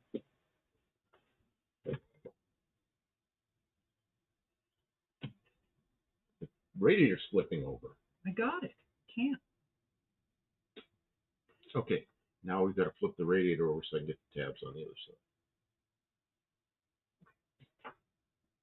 side. Ooh. Dr. Go says, I hit mine with a deer broadside at 65 miles an hour. It's amazing how quickly the radiator came apart. We got some deer around here. I guess we could do that. Mark Sauvé says a hole in the tank equals JB Weld. Perhaps. Maybe. What I've learned about these nylon tanks is nothing sticks to them. They can be very difficult. That's right, they're nylon. Nothing sticks to them. Funny correspondent says, Buff getting mad is the best part of the live. Well, there you go. I even went to all the trouble to buy a plastic welder. People made the plastic welder. Oh, yeah, you can weld nylon. You can weld nylon. You can weld nylon. So I got it. And I couldn't seem to weld the nylon. It was giving me a lot of trouble. So I called the guy that sold it to me. He goes, oh, yeah, I'll come over. I'll show you how to use it. Got over there. And he welded some plastic. I said, yeah, but I need to weld the nylon. And he goes on there. He goes, well, nylon's really hard to weld. You really can't weld it. Well, that's why you sold me the thing, you know, because I wanted to weld nylon. And then after I bought it, and after he comes over to demonstrate it, he tells me, well, it really doesn't do very well. That's how sales works. You know what? There's a little blue toolbox around here. It's about yay big. Have you seen that little metal toolbox? Yeah. That's what's left of the plastic welder. I got a really good toolbox on it. What about epoxy, Mark asked? Does epoxy stick to it? No, because this stuff, the real problem with this stuff is as radiators get hot and cold and they pressurize, they flex. And epoxy does not flex. So then, and it doesn't stick very well to nylon. So then it just pops up. It'll work for a couple of days. And then the job comes back. So with customers, what you learn to do is just sell them a new radiator. Sell them a Chinese radiator, which is really not what I want to do.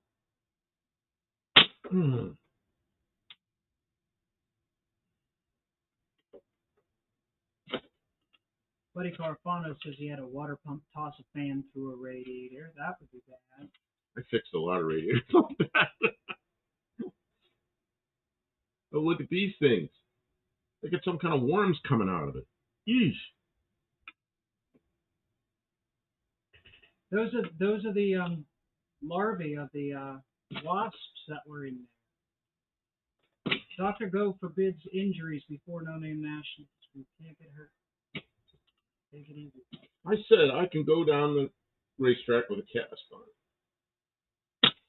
Oh, did you tell them about the helmet? How the helmet thing is going? Oh yeah, and they have all kinds of suggestions about. Okay, well we don't have to go over it again. Which ones to get? Make sure it's not a motorcycle helmet. Make sure it's all this kind of stuff. I asked you not to set stuff on the court. Okay, right. So then I called John Wilbur. Oh, you called him? Yeah, I said this is what I found. And he goes, don't worry about it, just run it. He goes, they have a problem with it. He goes, come to me, I'll let you run it. I said, okay, fine, because he knows my car's going to go about 50 miles an hour. He goes, you're going to go faster on the highway in that car than you are on 8th mile racetrack. I said, that's right. Well, yeah, but at the same time, you don't know what other car's going to be beside right. you. Well, I'm hoping it's you. It'll be another slow car. That's the point. It's hooked up.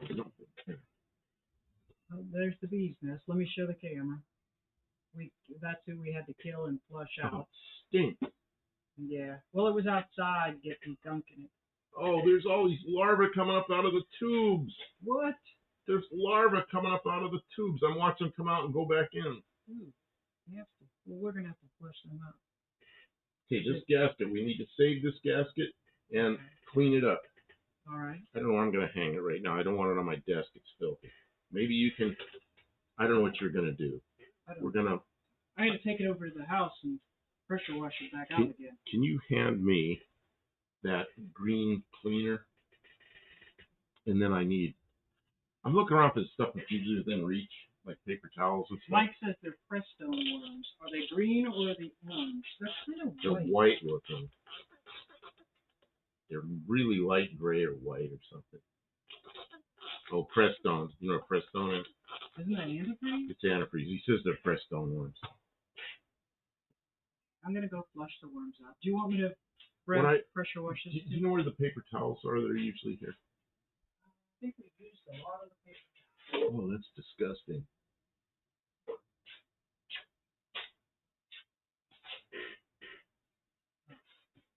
I know we're both working with something less than one-handed things.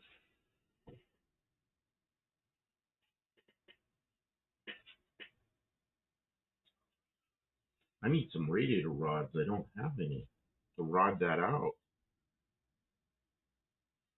Well, I'll turn the water on and blast it out. I know, but we need like rods to shove down through those tubes to clean the tubes out. You think they're clogged? Yeah. I know from experience, when you just try to force water through it, it's not good enough.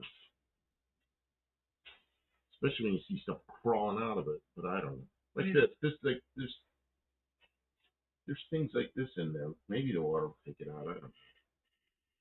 Let's. Before, when we flushed water, you could see by the amount of So what flow. are you going to do? You're going to take this over there and clean it up or what? Well, yeah, I'll take it over to the hose. Tim says welding rod, coat hangers. Welding rod's round.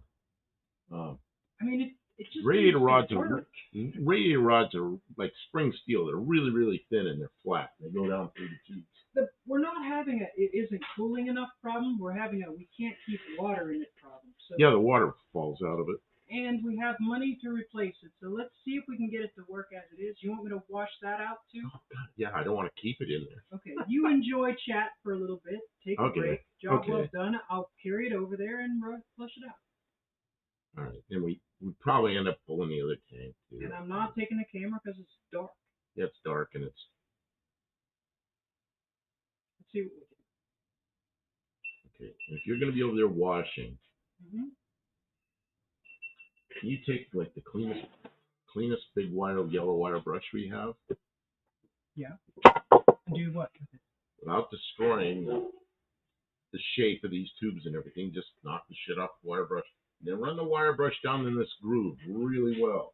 Because Okay. I know that sounds like I'm being an asshole. You're not. Okay, so because that has to be where that used O-ring we have.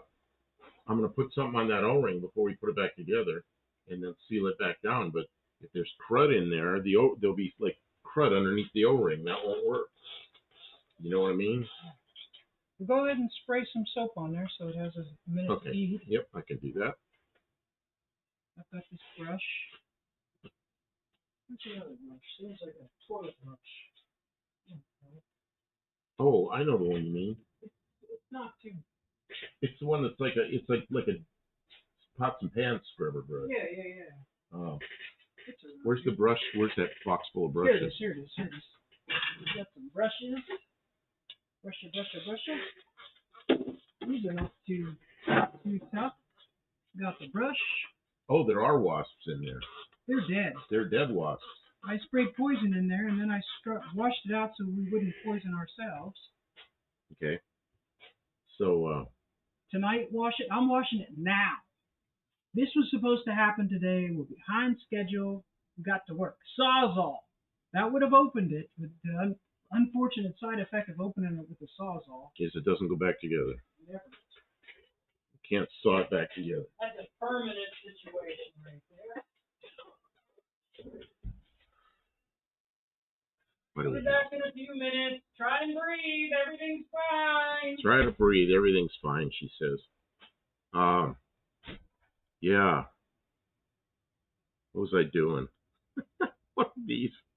She's making me little things. Oh my God. Radiator used to be so easy. Just heat them up, pop the tank off, tin it all up, clean it out with a rod, solder the tank back on, pressure check it, you're done. Now you gotta pry, break almost. I don't know. Hacksaw blade for clearing tubes. You know, that's what they're like, is they're like a big long hacksaw blade, but they don't have teeth on them. I guess I could take where can I get like a really long hacksaw blade and then just grind the teeth off of it? That would work. That would work really well. Dr. Go, damn, 216. Lucky to live through a moose collision. Must be like hitting a stalled truck. Yeah, she's got a pressure washer over there. I call it the wash rack because it's over in front of the house. And in front of the house, we have water. Over here, we don't have water. We got to drag the water up here in containers. Well, you can't run a pressure washer like that. So, Tim says, I missed it. What needs to be fixed on the radiator? Well, the seam where the tank goes on, that seam was blown. And if we don't have another gasket, so I'm going to have to use this. I sort of cleaned it off. It's kind of like an O-ring, but it's square. And that's between the plastic tank and the aluminum radiator core. So, yeah, we got to get it all cleaned up. Street sweeper bristles. Yeah, I'll just go out to a convenient street sweeper and grab one of the bristles. Bandsaw blade probably long enough. Yeah, you know, I don't have any bandsaw blades, but that would work. That's kind of what the material is. It's like radiator rods are like bandsaw without any teeth on them. Because the teeth, you know, they go like this. That'd just tear the shit out of it. So you'd have to grind the teeth off, but that would work. Taolo says, never mind the teeth. Just use it carefully. Ooh, oh, tape two together for length. Oh, yeah, and then one of them gets stuck in there. Defog freeze here. Piece of rope. Flex seal. Tape measure. Yeah, tape measure. Yeah, they're kind of curved, but maybe. Cut a piece of old tape measure off. Yeah, I don't know. We'll see what happens here. The thing is, man, you know what happens is I'm after having radiator shops, I was just used to having all this stuff, you know, because you buy it and you have it, and it's a tool, you have it, you know, and now all that stuff's long gone, so everything I reach for isn't there. Yeah, tape measure. I'm trying to think if I got a tape measure I don't mind sacrificing because I'd have to cut it up.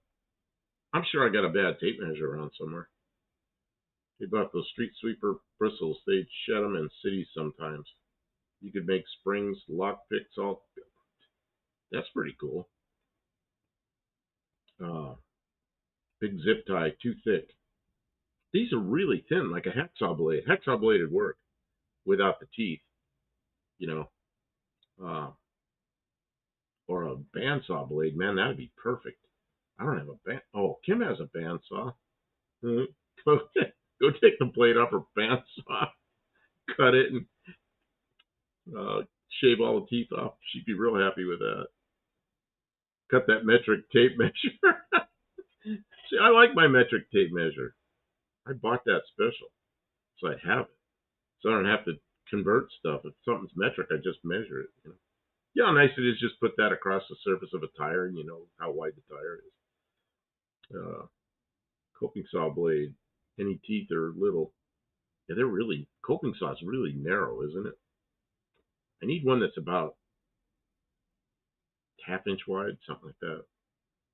Half inch? Yeah, something like that, probably. Man, I'm getting to watch me rot out a radiator the way that we have to do it today with all the junk we have. Cut a half-inch strip off some thin aluminum. Don't you have to? Yeah, but that stuff bends really easy. I think I could probably do it. I have some, probably like 032. 040 might be too thick. 032 might do it, which is, what, a 32nd of an inch thick? But a piece of 032 and I could cut it. You know, that might work. And that aluminum I have is 2024 T3, which is really strong, so it doesn't bend in half real easy. That'd probably work. Yeah, maybe I'll go get a. I'm looking up here at my rolls of aluminum. Not that I want to pull a whole roll of aluminum down and shear one little piece off of it, but I might have a piece of 032 that's. I have 016, 020, 025, 032, and 040. So 025 would probably be good enough. And I probably have more of that than anything else. 032 would work. And I could just put it in the shear and lop it off and be nice and straight. That'd probably work. With a nibbler, you could make a soft tool. Nibbler, you could make a soft tool. Yeah, I have a nice big shear over here. Just stomp on it. Whack.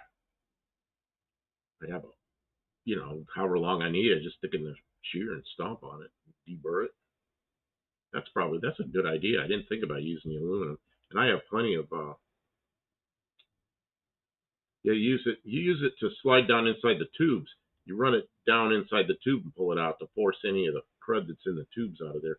Because flush it with water, you can say that, flush it out with water. So, but that's usually not enough unless it's something really soft. And there were like pieces of rubber down in there. What I was pulling out were strings of rubber that were about this long that felt like it was probably pieces of the inside of a radiator hose that had come off at some point. Yeah, I do have a shear. I have 48 inch, or actually a 52 inch shear. Just a nice big stomp shear. Long metal pipe cleaner. You mean like they used to use on pipes, like the smoke? Big old soft thing. These tubes are really thin. They're not real thick. They're like probably 3/4 of an inch by about 40 thousandths or something. We'll hammer down some aluminum round wire even. Are you watching that stream? I am. They got all like 1,000 suggestions of what to use to rod the radiator out with. But the good suggestion was grab a piece of 040 or 032 aluminum and go over to the stomp shear and shear it off, deburr it. They didn't say all that, but that's kind of how the discussion turned out. And then we have a radiator rod because that aluminum is plenty strong enough. Mm-hmm. How'd that come out? Well, that looks good. It's better. It ain't good, but it's better.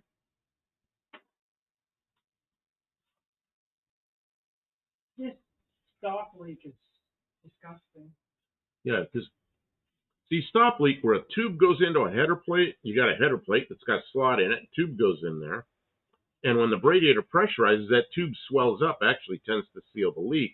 So stop leak will work great there. But on a seam where it goes together, when it pressurizes, it pulls the seam apart. So when you put stop leak in there, it just, all it does is it, for a minute or two, it allows the pressure to build up even higher, and then it blows the tank off. You know, completely blows the seam out. So in some cases, stop leak will work real well. You do very, very little of it. I don't know. Oh, there's animals coming out of it. What was that? Good.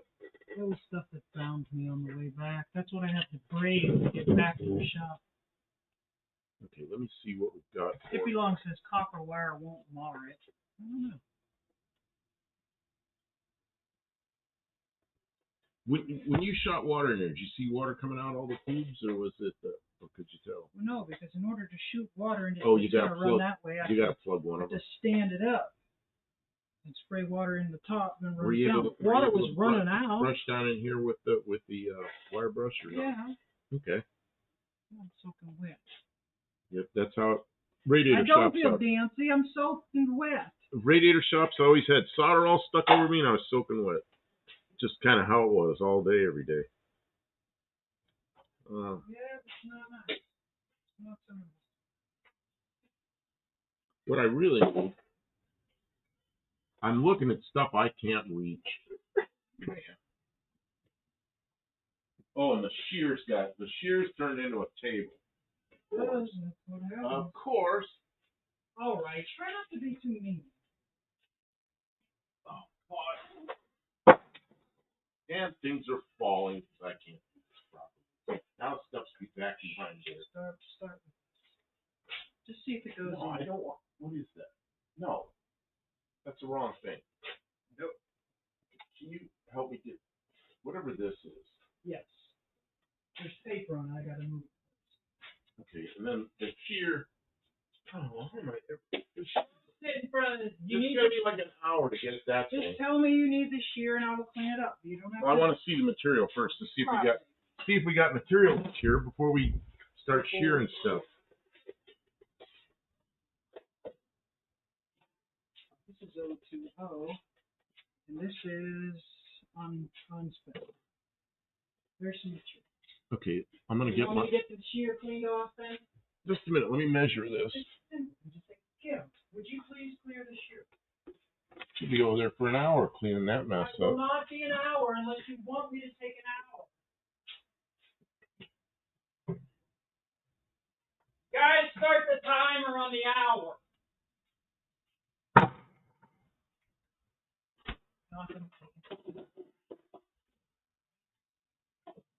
We're gonna see how thick this piece of aluminum is. All right. That's a good idea. Okay, 020. That's probably not thick enough. I'd say 025 or 032 would be good. See anything on it? No. This is also 020. You know what? We may just try to do it with 020 because I don't have any 025 handy. All right, I gotta put these sanders away. We landed on it. What is that? What's that? Oh, I can't reach anything. Why did I get born so short? I'm just so short. Short person with short arms and short legs. And... Don't want no short man. Don't want no short man. Cupboards and shelves and things were not meant for short people. Short man.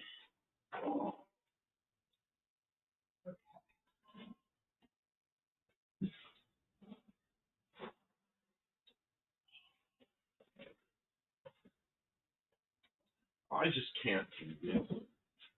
I'm like, just always working out at my tiptoes, on my tiptoes at the tips of my fingers, trying to do something.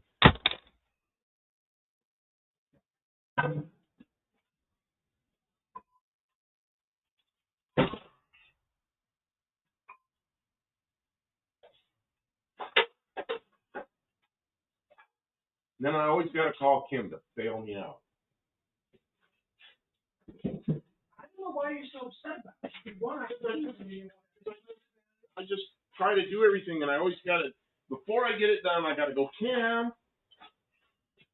Do that. Then I just get mad because I can't do anything myself anymore. Are you making a mess on purpose? Why are you dumping that stuff? I'm trying to get to this. I'm trying to catch the stuff before it falls. We got way too much crap up here. This feels like 020 as well.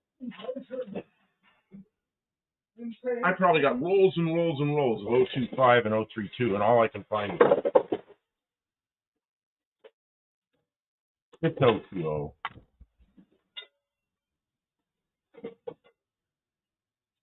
I just don't want to pull down a fresh roll of aluminum, shear one piece of it.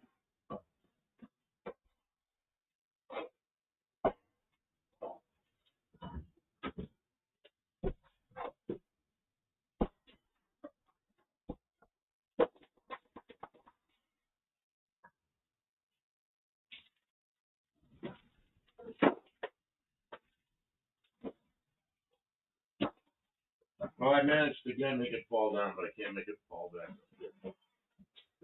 I know this is a sloppy mess, but you have like one cut to make. So maybe I bet everybody's left by now, tired of me bitching and whining about everything. they're gone. Everybody went home. They don't want to see a grumpy old man complain.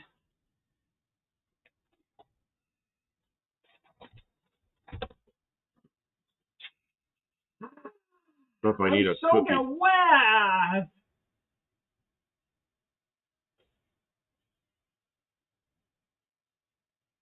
Tavo says it's your belly, but he says it's because he only says so because he knows from his own personal experience. I have gained a little weight in the last month or so. And what D-Man says we gain viewers. People like watching you be mad. What, only because of my friend Pete? Well, no, they just relate. They relate because it's tough. It's a struggle. If it were easy, everybody would do it. Damn right.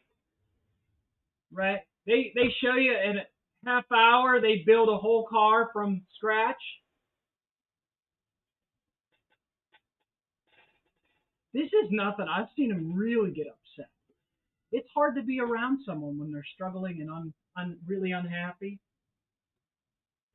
Well, and there's a lot of things I just can't do well anymore. You know, I used to be able to just do everything, and now, you know, my left hand's not strong. It shakes. Patrick Sullivan says it took me 4 minutes to clear the shear. When he's in go, go, go mode, 4 minutes feels like an hour. And it's not clear. It's just you can stumble over there and get to it. Hey, Barry. Barry Kuda stopped in. Welcome to the stream. Yes. Okay, guys, you're not going to be able to see this, so I'm going to get it on the GoPro. You really think I can use this? I think it's clear enough that you can get to it. Yeah. I was able to stomp it all the way down, so Shit. What is it? There's nothing in there. Oh, goodness. It is a This little thing used to gritty. be shiny, and now it's been Well, we don't use it every rusty day. and it's a mess. This isn't an aircraft fab shop anymore, so we don't use it very much.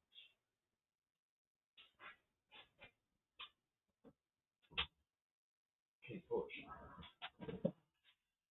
You know where the piece went? Under. Where nobody can get it. No, I gotta go around that. Yeah, it's a mess. It's a big machine. Work. You know? That's a good machine. Bad Chad has one that's not nice. This is a, No, this is a tennis Smith. His is about 30 inch. Mine's 52 inch. That's a nice tennis Smith. Yeah, Made in McMinnville, Tennessee. that was an expensive tool. That was over $3 grand. Dump it down. And we're going to use that piece of metal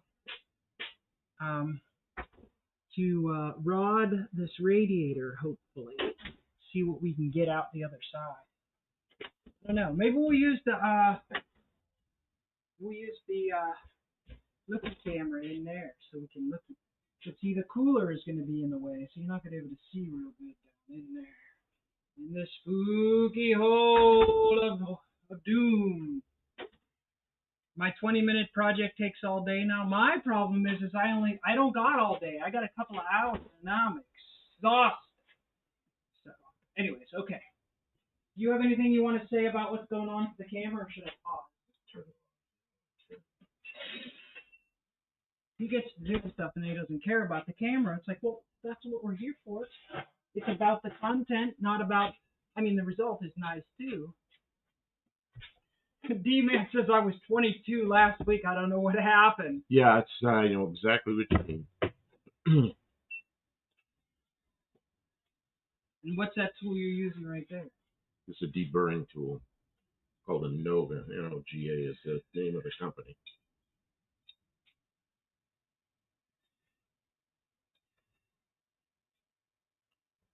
See, the way this thing works, it's got, see that little curly cue right there?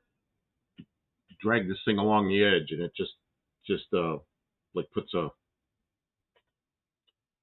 I don't know, I got to do it somewhere people could see it. It's really hard to do out and open like this.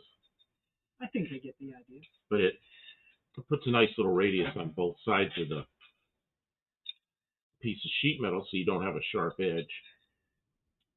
And it's chattering because I'm not able to hold it well. Okay, there, that worked. And then I need to take the other tool I brought. You can do the same thing with a file, but it takes a long time with a file. But on like on the ends, I use a file. Tim says it looks like a knife sharpener. It's a lot like a knife sharpener. Yeah, it's very similar to his.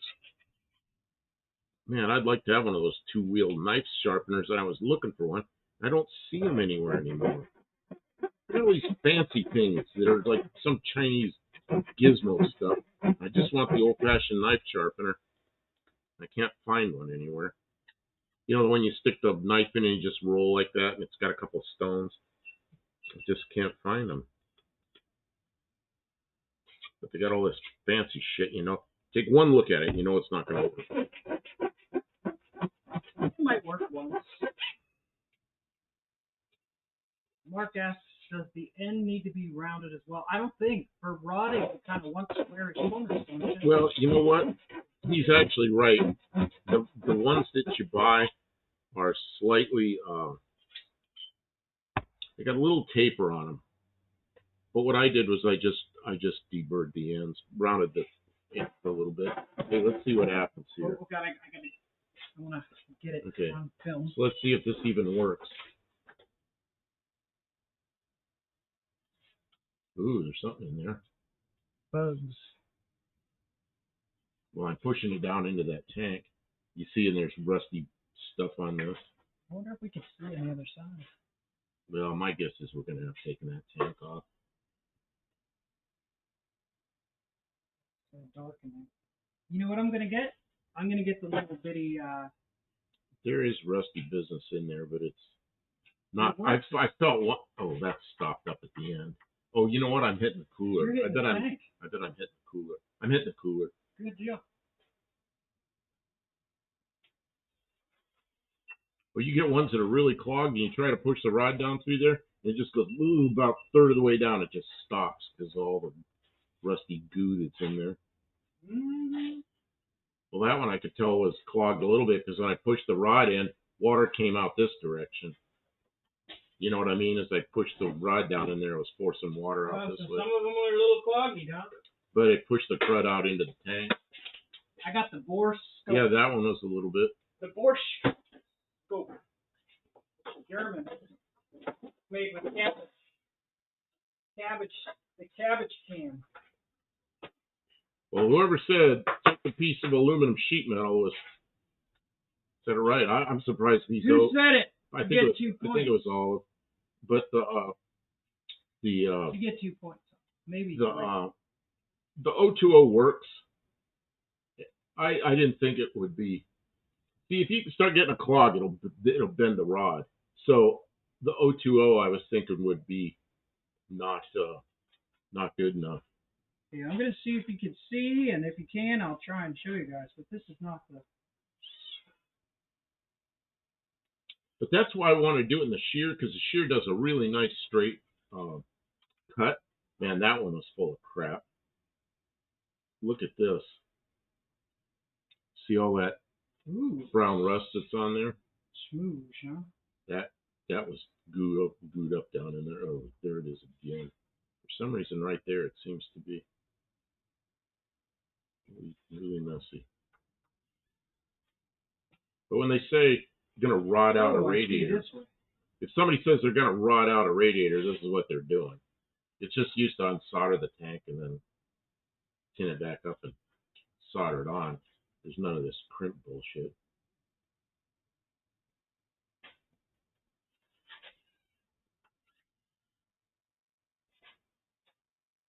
And the important thing with a rod, I would say, is definitely to deburr the edges on it, so you're not going down in there with sharp edges and scoring the inside of the tubes.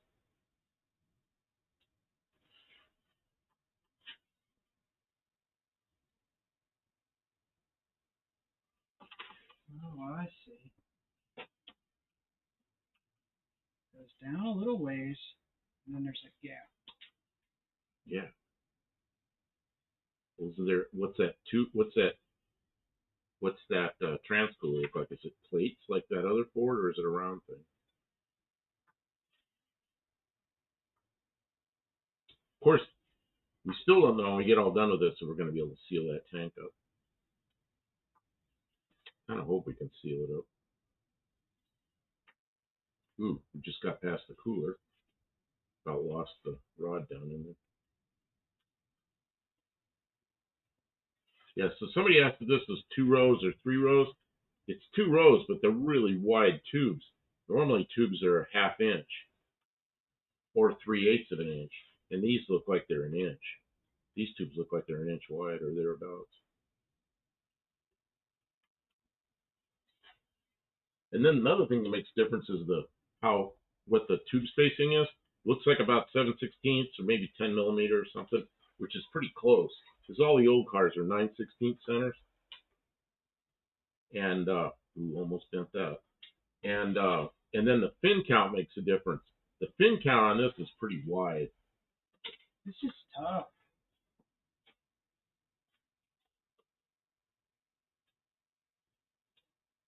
Ooh, that does not feel good.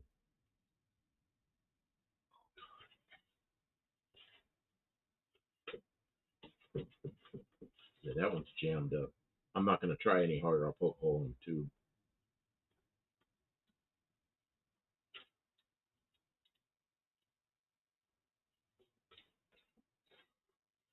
So these bottom ones are really jammed up. I'm not going to try to.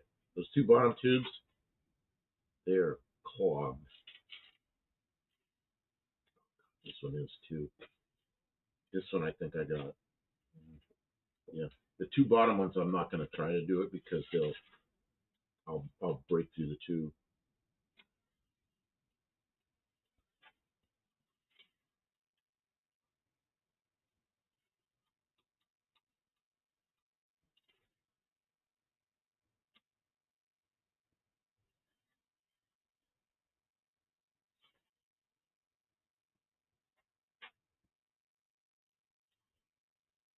I'm surprised this 020 works as well as it does. Well, the reason it works is because this aluminum's really hard. This stuff is 50,000 psi aluminum. It's almost as strong as a mild steel. That seems protrude. There. Oh. There, and I felt it hit the cooler. Oh, that cooler. See, I told you. Remember the other one was plates? I says it plates is it round. That's a round cooler. Show people what the round cooler looks like. That's what the transfer. Oh, this is plugged. That is plugged. Give it a couple. Oh no, it came through. Yeah, but I could feel it. Gooped up though. I could feel it really gooped up. Yeah. Oh, so is that one really gooped up? No, it'll come through though. Yeah, but I mean, I can feel the resistance. Okay. Coming through, guys. And you know what we need to do is that container. I have a bucket around here somewhere. It's got a bunch of radiator connections and stuff in it. Yeah. It's also got some plugs. What you can do is plug either the filler neck or this one, and then when you hose it out, to run out this end. That does look cleaner up in there than this end. I mean, look at. Yeah, you can see that. Show them. Are you showing anybody what that looks like? Well, I can't. I can't reach. Oh, you can turn it. You can turn it towards the camera. But I don't want to disrupt, and they can't see that far. Go ahead and poke it all the way through. Go ahead and show them. With it poked all the way through, show them. I'm trying. Yeah, there you go. You can't do that? Okay. Okay, here we go. Yeah, see, you can't really see it. Can't look, see it. Here, I'll move the thing so they can see the... Can you see that? See that? That's inside the other tank, and you can see that rod coming through the other side. Okay. It's not that interesting. And the picture's not that clear, but I can definitely see that he's, there's a lot of spoon. Oh, it's good. It's not all full of rat's nest up in there. We're not going to have to pull that tank. No. Even the stuff that you're pushing out is just like... It's just goo. Goo, yeah.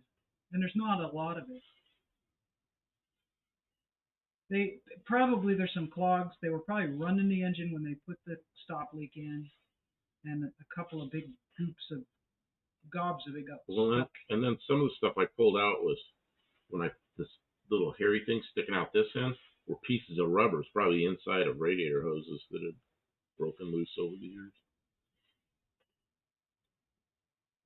Do you still want me in here with this camera? Oh, I don't care. No, you're just doing that for your fun.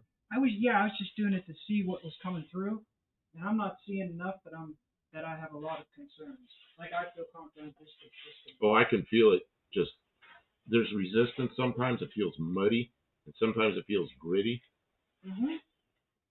But I don't feel anything that's. And as I get up near the top, it gets better, which is typical. Like on a cross-flow radiator, the tubes at the bottom are the ones that are usually the worst, and these two on the bottom of this one, I can't get it through, so I'm not going to force it. No, because that's a good way to break the tube. Okay. Yeah, because we got enough. I just wanted to hold one. Oh man, that just about bent the rod. Yeah, it hit something. Probably one of those bugs dead in there.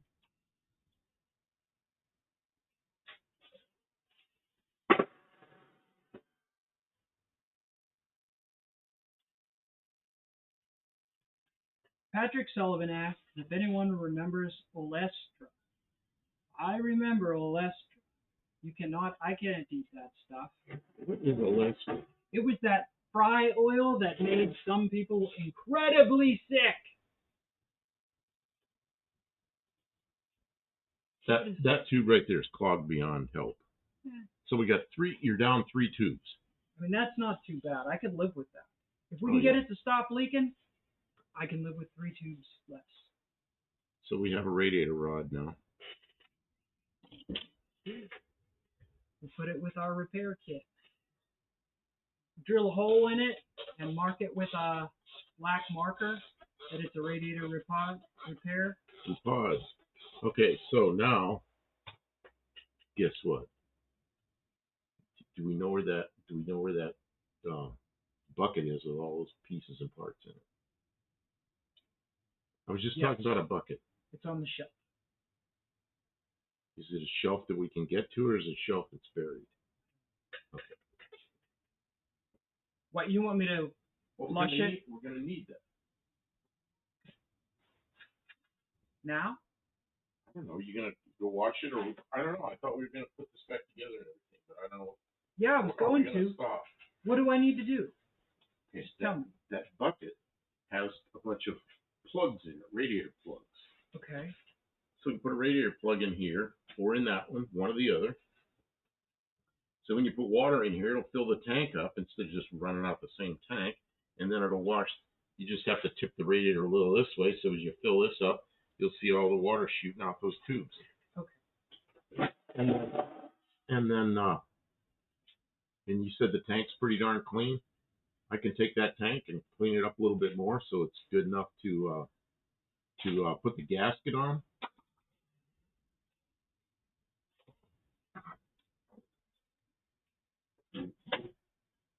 Okay, I'm trying. And then what I'm going to do, put this together.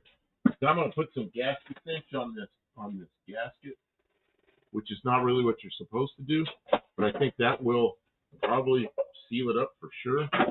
Probably for sure. And then, yeah, because it's kind of a hard rubber gasket, you know. It's probably got too many years on it to reuse it, but it's all we have. So, or I could put that copper coat on it. Remember the copper coat? What, for cylinder heads? Yeah, I could spray it with copper coat, or the gasket cinch is probably the better thing to use. What about silicone? I don't want to do that. I've dug more silicone out of radiators than anything else. Don't use silicone. Because it breaks loose, and then you see all these little silicones sticking out of when I pull the tank off. Every tube's got little shreds of silicone in it. Some people might actually prefer seepage, but not me. Oh, they're talking about diet foods. Run some water and re-rod it. I don't think it needs You don't need to re-rod it. that many rounds of rodding. Okay, we're not going to put pressure in it, so that's in there tight. Yeah, you just want it so that you can, like you fill that tank out, Kim, like this. Tip it this way a little bit so you make sure the tank's full. And when you tip it up this way, you look to see if water shoots out all those tubes. Okay. All the three of them.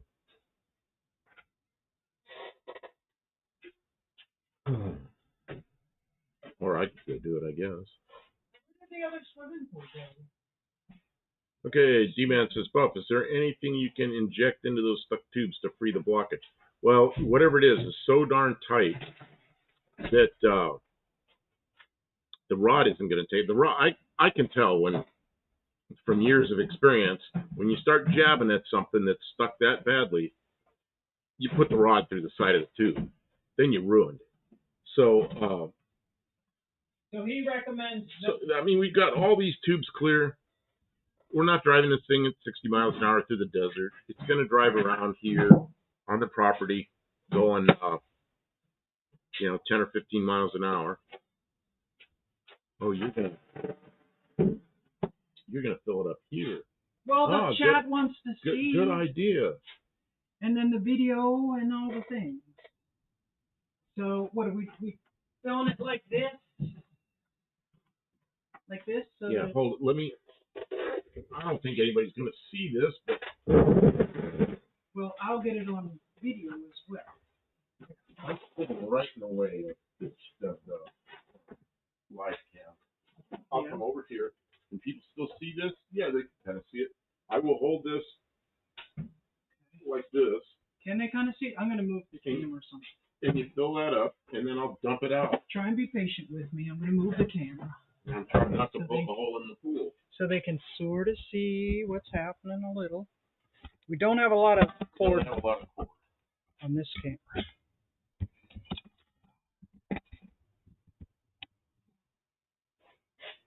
Okay, so I've got this. Kim's going to fill it up, that tank up. We got the other end plugged, and then I'll tip it down and we'll wash out all the stuff. There's probably not a lot of stuff in there. It might be a little bit brown rusty business. Here's one jug of water. Okay, can you just pour it in there? I'm doing the jugs. Okay.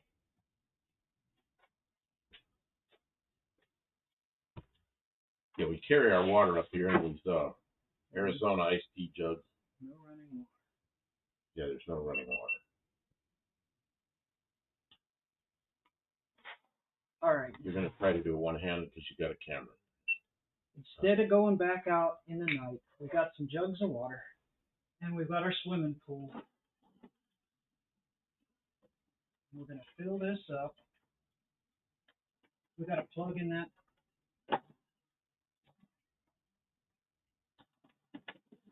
Okay, it's full. Well, So let me now get over there. Okay, I'm going to tip it and try to wash it out. Okay. Tell me when you're ready. I am ready.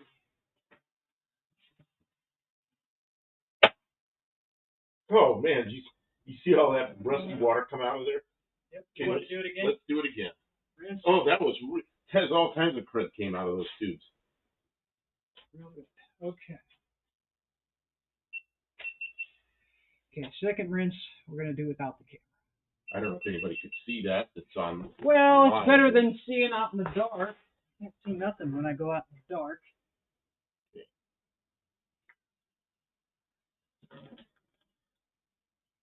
If I tip it too far, it runs out the tubes here. Okay. Okay, I'm going to try to do this like this so Hold you on, can see it. I got more. Okay. And then you're going to have to get out of the way so the camera can see it. Okay. I'm out of the. Yep.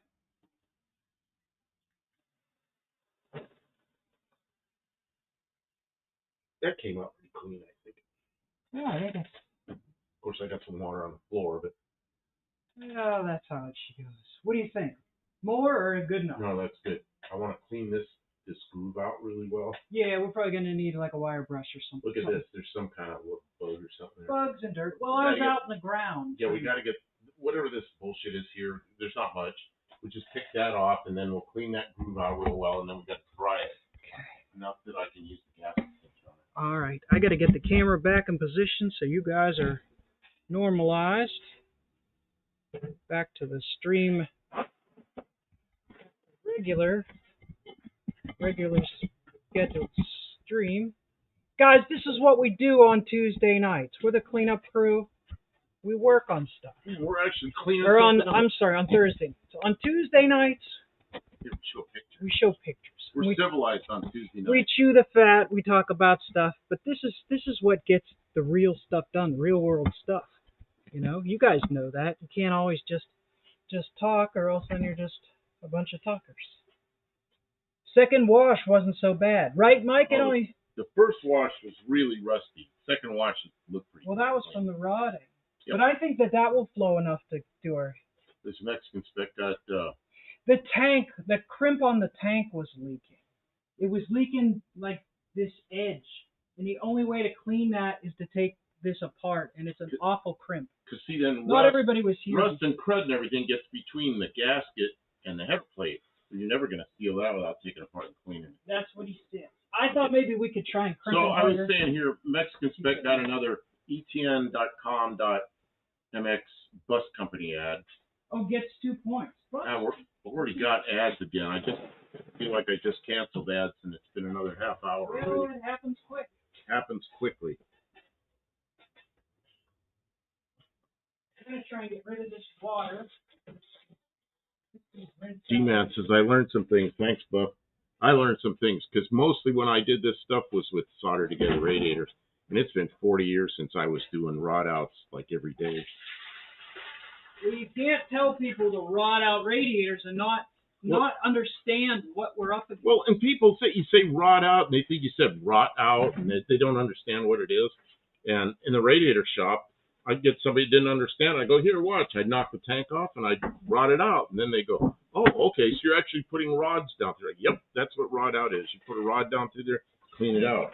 Then you got to clean everything up and solder it back together. Here's the smooge. Oh, where's the? Oh. I mean, that's. Yeah, here. Let me get the thing. That's all the. That's what came out of that it's radiator. Pretty icky. I think mostly it's a lot of stock leak. And that's another thing. When I do rod outs on radiators, a lot of times that's what came out of the radiator was a lot of stock leak. I'm trying to get the Studebaker back up in there, but this camera doesn't really like to bend that way. Okay. Let's see here. Sorry, You need a special crimper to re-crimp the tank. You know, I'm gonna try to use some pliers, and then these. I'm gonna see how these Knipex work. They might have enough squeeze pressure. I don't know. Well, we can use some Knipex and some C clamps. Got some C-clamps. And Olive says, apparently Bear Tactical is trying to sell me hoodies. Oh, it's coming up that time of year. Oh, they're nice-looking hoodies, too, Bear. Bear Tactical. I've seen them. They do look nice. I think they're a little pricey, but hey, everything's pricey. Tavo says, only plastic tank I opened was my 97 Ford. Pulled up one day, switched off, and heard pop. The hose inlet just cracked and blew off the tank. Oh, so you were able to get a new tank, put a new tank on it. That's interesting. Huh. Yeah, because I would have expected that. I didn't know they'd sell you just the tank. Or maybe you got a tank off something else. Yeah, when I get them with the first plastic and aluminum ones were Volkswagen Rabbits, and those things were horrible. They just, well, it's one of the first cars that had an electric fan, and right where that fan was, so they had round tubes, and they had fins on the inside of the tubes, and those things would clog up right where the fan was, and there was no way to rot them out because they had fins on the inside, and they were round, and you couldn't uncrimp them. They were just junk. And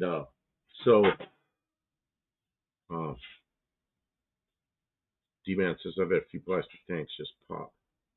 Okay, so what are we doing? This is completely off topic. We've moved on to a new topic. We have not moved on to an off topic. It's a slight detour. Does anybody know what this is? It's a hand. Hold While you're typing, I'm going to tell you. I had a conversation Tuesday night after the stream with John Wilburn, and he endorsed the rules, the discussed rules for the 6-cylinder class. It is a trophy class, although there might be a little side money on the line, but it is a trophy class, and we discussed the rules. He's going to talk about them on Friday. And so it looks like a birthday cake for Kim.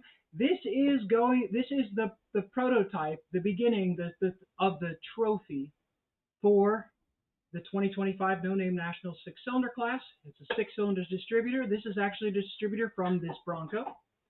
I broke the first one, so this is the broken one. It's going to be part of the trophy. This is a bearing from the transmission that originally came out of my 1966 Dodge Dart. So there's meaning involved here, okay? Additionally, I have some other boob dips and doodads that need cleaned up yet. I've got this tiny little piston. You're going to use it too? I haven't figured out where I'm going to put it, but I'm going to adorn it with this tiny little piston. And this tiny little piston, it's a real piston out of that Tecumseh compressor that we replaced on Buckdale Campo's air conditioner. It's so neat because there's great detail and whatnot. And so, Mexican Spec says, prototype, you have 2 weeks and cars to work on. You'd be surprised. Kim will get stuff done. I mean, it's just a trophy. Yeah, all it needs is a piece of threaded rod holding it down, and wherever I'm done, that's where it goes. I need a big 6 to go on top of it. I want to attach those little things and maybe spray paint the whole thing chrome or maybe leave it dirty. I don't know. But and John Wilburn has commissioned the base with a plaque that says the right thing. So is it knurled? Is it knurled? It absolutely is a knurled distributor. If you knurl your distributor, it actually increases power. It's a thing. I heard. I saw it on Tony. I saw it on the internet, so I know it's true. I haven't been following that whole knurled piston thing. There's like people arguing. I don't like arguing. I got to get rid of this. It's ruined. Well, yeah, and it's dampening the table. The table. Yeah, the thing that's protecting the table is actually ruining the table. No, it's protecting it as much as it could, but it's done doing its job and it needs removed. All right, now we are going back to adds 1 horsepower. 1? No way. If you knurl the shaft in your distributor, that gives it lots of those Tecumseh pistons. We are going to knurl them. Absolutely. They need to be knurled. They add horsepower to the trophy. Mexican Spec says now you have to clean out the engine. Of course, this engine didn't go with this radiator originally. Yes, this engine came from... No, it did. But What? This did. This radiator came out of the Ford that the engine came out of. Oh, I thought it came out of this. No, the one that came out of this was worse. And that's the one that we took apart last time. Oh. But it was worse. It was. I thought the one we took apart last time was out of that truck out there because it had the plates. It had that really nice thick plated transmission cooler in it, and this one has a light duty transmission cooler in it. That radiator came out of this? I didn't think so. Yeah. Well, I don't know. that radiator came out of the Ford. Yeah, the mic end says reverse the pistons. Reverse them pistons. I will. I'll put them on in reverse. That's a good idea, Mike. I hadn't thought of that. I'd rather have a knurled turbocharger. Knurling your turbocharger makes it cooler. Makes it 2%. I bet this engine is still rusty. I bet it is too. Yeah. Yeah. But it does not blow coolant out. I know because I ran it in the other vehicle for an hour and it does not overheat. But the radiator does leak. Just when it's just sitting there, it slowly leaks down. But when it's running, it doesn't bubble or anything like that. Okay. Oh, it says 2 of the pistons should be raised like triumphant arms. Beside the 6. I think so. That sounds like a good idea, Paula. And that's what I wanted to show you guys so you could kind of I forgot my phone. think about what it could be. And I think a personalized trophy is way better than a trophy shop trophy. You know, one that they just like put together with some chrome doodads and then put together with a topper, a car, a painted chrome. You know, like I think this has meaning. You know, each part of it is related to one of the projects that we worked on this year, and I think that's. We don't have any parts from your car, but your car mostly we kept all the parts. Anyways, I think it's kind of neat, and thank you for looking at it. But we're going back to radiator.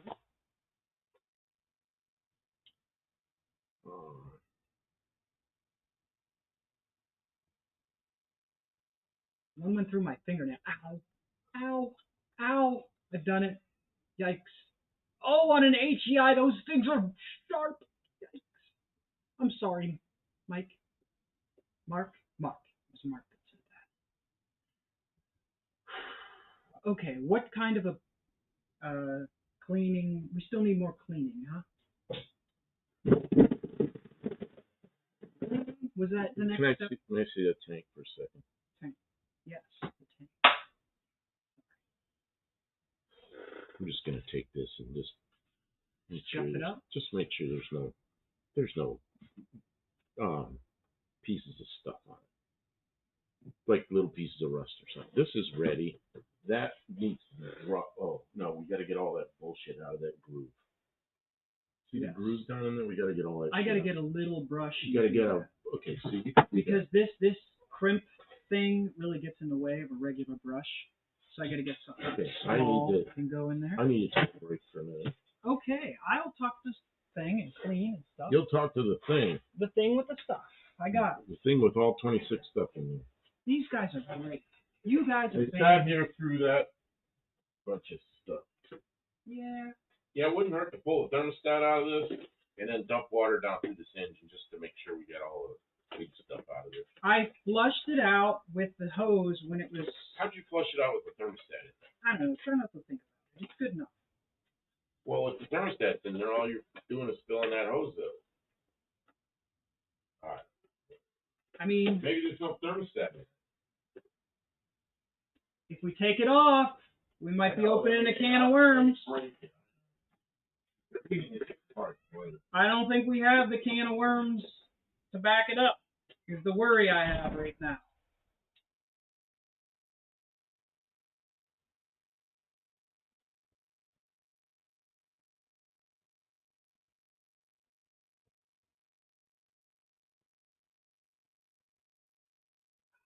Jackets are always a nice award. They are. Jackets are a nice award. The problem with a jacket is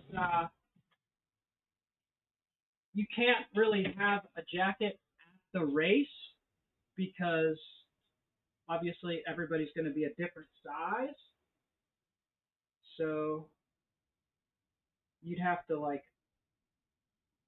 I think it's Tony's Hot Rod Garage to do a jacket So you could, here's a gift certificate for a jacket. Just let Tony know that you were the winner, and here's the gift certificate, and you get it. That'd be a nice thing to do. Maybe we'll set that up for next year. I got $100 on the race. I know the race is coming up, Mexican Spec. Mexican Spec doesn't think I'm paying attention. I know we're working on the wrong vehicles. I want to take my car out there and park it and leave it there until the race so that I'm ready. He doesn't want to do that. I mean, I don't really blame him. It's a lot of extra driving. But this way we don't have two cars. These cars, though, we've been working on these cars now. We've been working on my car for 2 years. We've been working on his car for a year. We're a lot more confident with them than when we got them. You get the jacket at the awards dinner ceremony afterwards. Well, they do the ceremony on Saturday evening because everybody has to go home.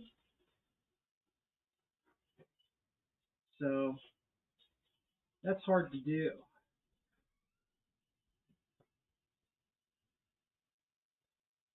But maybe. Mike N, it sounds like he got a Yeti tumblers ad. Thank you. You get your 2 points for your advertisement. Calling it out, letting us know. There's a lot of people engaged. People are enjoying. I hope if you're not commenting, you're out there watching and you're getting some stuff done. That's okay too. Not everybody is going to be commenting. If you are watching from home on some kind of device and you cannot chat with us, we still appreciate you, and I'm awarding you 3 points. Like if you're on your Roku or your tablet or something, and there's no way to easily interact, or if you're here later, watching after the stream. All those people are getting 3 points right now. They're still important. They're part of the community. They're here in spirit with us, and that's important. It means a lot to know that there's people, out there offering encouragement, following along with the project. I mean, not everybody can stop at the moment when we're working and watch, but I still appreciate when people come around later. D-Man's on a PC he got from the trash. Not everybody has PCs in their dumpster. I've got a lot of PCs from the trash, though. I did that for a lot of years. Right now, I think we only paid $100 for the computer we're using to stream, but then I made some special modifications. Times are tough. I mean, they can be.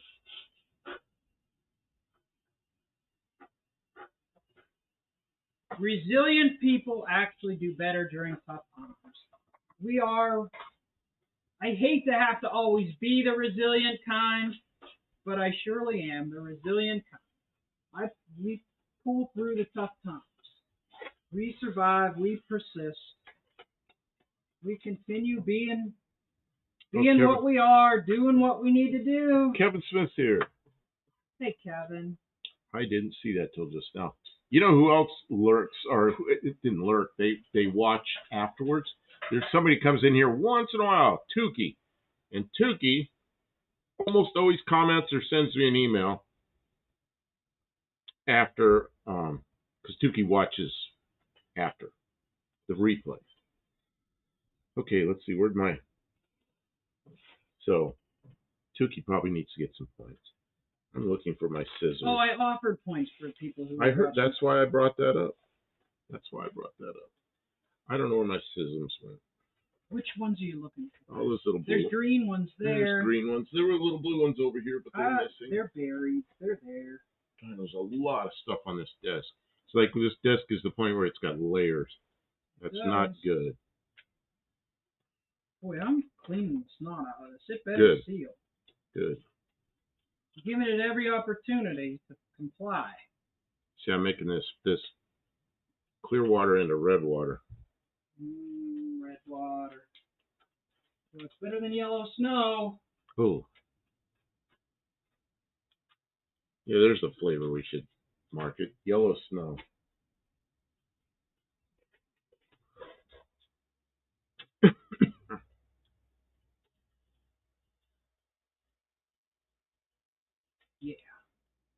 with his brush. This might be his last use. Getting in these corners and everything. I'm going to get some clean water and spray this out. Oh. Uh-oh. D-Man says, Kim, I sawed out the 4-banger in the PC and put in a big block and upgraded the RAM. That's right, put a RAM Air in there. And how many CPUs are in the core for this radiator? I don't know.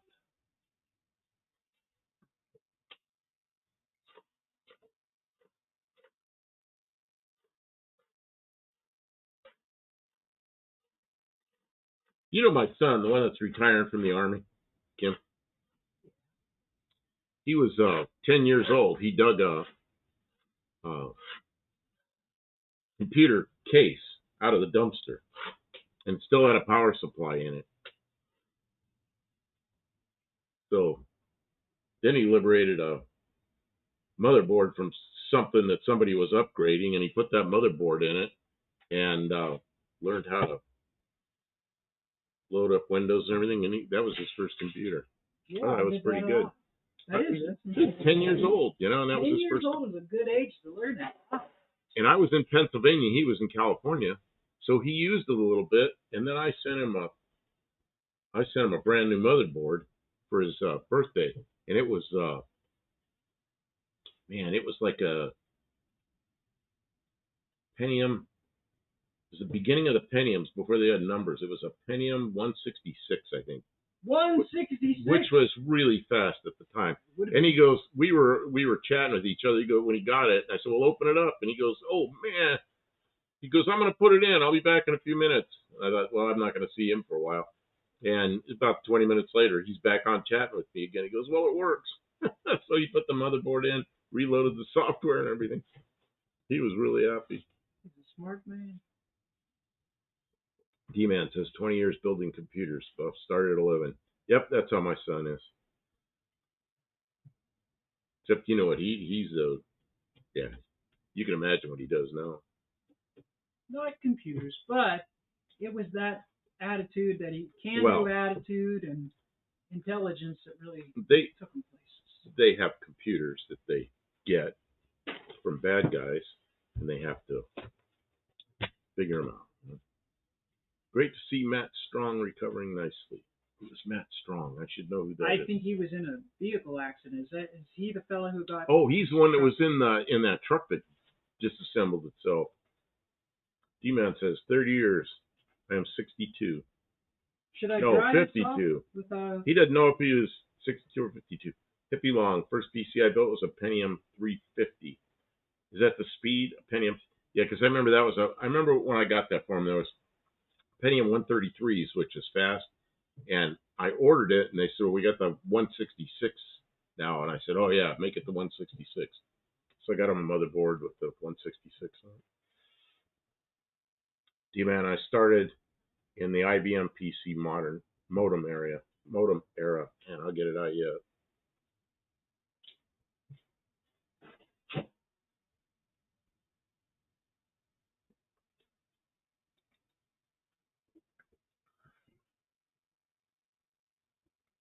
Yeah, to me, the computers are pretty easy when they're like a desktop computer, but yeah, like a laptop, that stuff's really in there, you know? So we're going to coat this with something? You want me to hit it with the dryer? Dry. Got to be dry. And then, do you know where I know where the gas cinch is. Maybe I can reach it, but I don't think I can. If you can find it, it's up above. I know I can't reach it. It's up above the monitor on the shelf up there where all the chemicals are. Mike Ennett loaded software with a cassette player. Man, I had a Commodore 64. Oh, I remember the cassette player.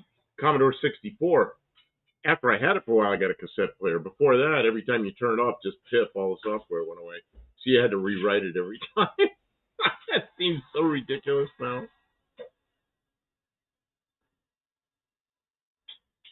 Mark Survey, I knew a guy that created a software that helped dispatch the closest emergency vehicle to the emergency. The city of Chicago hired him to install and train for that system.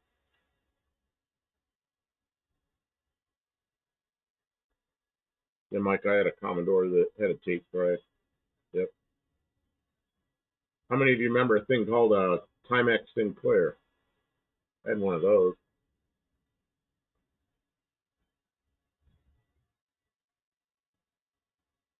Kevin Smith says, doctor wants me to have another surgery on my back.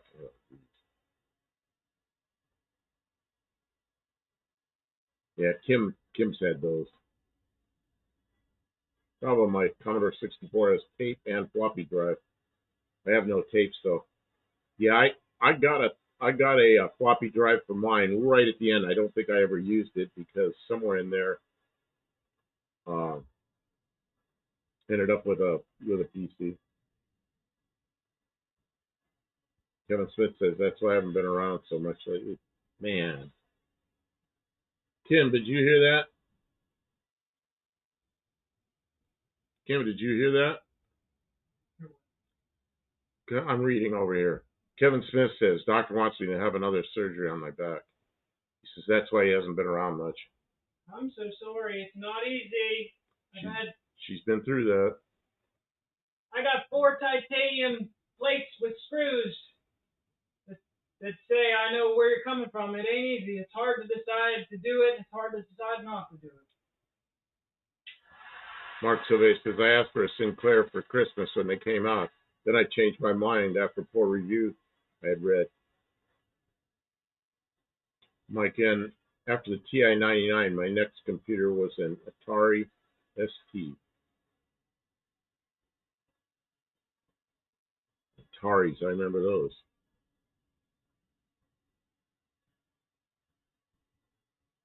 Hippie Long, I'm glad I learned in the DOS days. 3.1 was my first GUI. Yep, me too. Remember, what do they call that? Man, what do they call that? The shell? Windows shell, I think. It was kind of like a GUI. It was a way to manipulate DOS,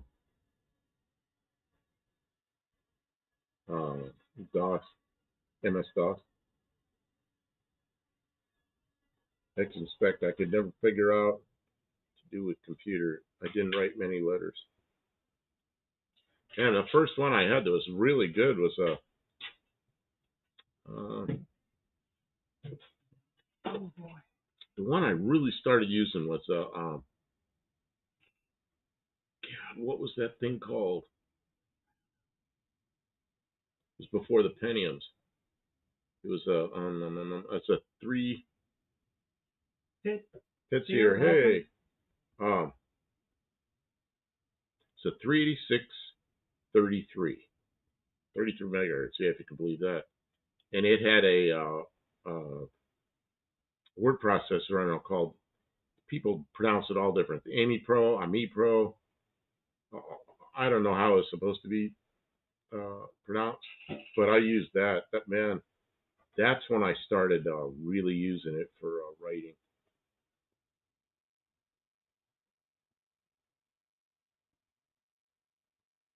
I could, what does one knurl with? Knurling bit, I guess. Should I tell the knurling story? Yep, D-Man, you're right, 386. I don't know why I couldn't pull that out of my head. I had a 286, a 386. Get 2 points. 386, a 486, which was great. It was a 4666. And after 386, that thing was quick. And then I remember the 46 came with a 170 megabyte hard drive, and I couldn't imagine what I was going to use that for. It was so big. 170 megabytes. Oh, man. Yeah, Mark Sylvaster's first computer given me, my old boss had a huge 250 megabyte hard drive. Yeah, I remember stuff like that. I remember the first big hard drive I got was like 1.7 gigs, something like that. Hey, Pine Oak and Papa Julie, welcome in, guys. And I had to... we're working on a radiator. And I had to... what do they call that when you... I should know these terms. I can't remember. You segment the hard drive into a bunch of partitions, because Gaskets in. because it wouldn't support, the software wouldn't support that much space. Okay, I gotta not pay attention to the. Is this dry? Okay, you're gonna have to pay attention. Not to everybody can make it every week, but you're gonna have to pay attention. I'm glad to you're here chat. now. Kim. Okay. I also have to record a little bit. You're gonna have to show me what you're using before. Like take a quick break and look at me and say, I'm gonna try and use this gasket thing to put this back together. Just to keep the story going. Okay. It's radiator. This groove here, where the tank seat's in there, and there's a gasket. I cleaned the gasket all off with Scotch Brite because we don't have new gaskets. It's an old thing. I don't know where we'd ever did a new gasket. Cleaned the groove out real well. Cleaned the tank off real well, and it's an old gasket that I don't trust. So I'm going to put some gasket cinch in there, just like I would any other gasket. I'm going to let it dry. Then I'm going to stick the O-ring in there. Same thing with this. Put the gasket cinch on this. Let it dry. And then stick it in. Push it down as best I can, and then start crimping the crimps back on. That's the plan.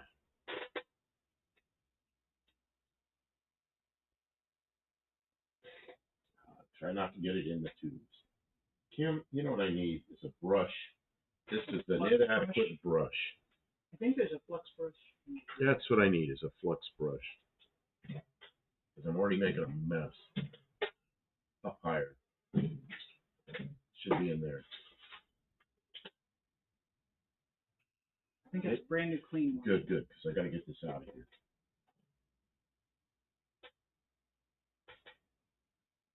I already made a mess.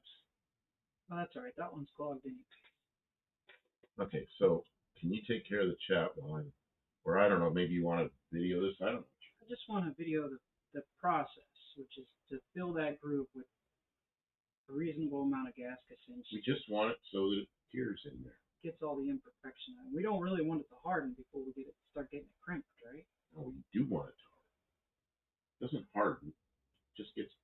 The way you use gasket cinch is you let it dry, and then when you stick the gasket in there, you got one chance to get it in there, and it sticks like crazy. Does anybody ever use rubber cement? We had to use rubber cement when we were kids, like in kindergarten. And you let it dry, and then you stick the parts together.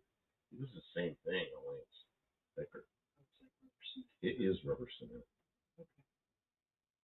All right. Well, it's good. We're moving along with the process. The Marks of A says they're good. They can talk amongst themselves.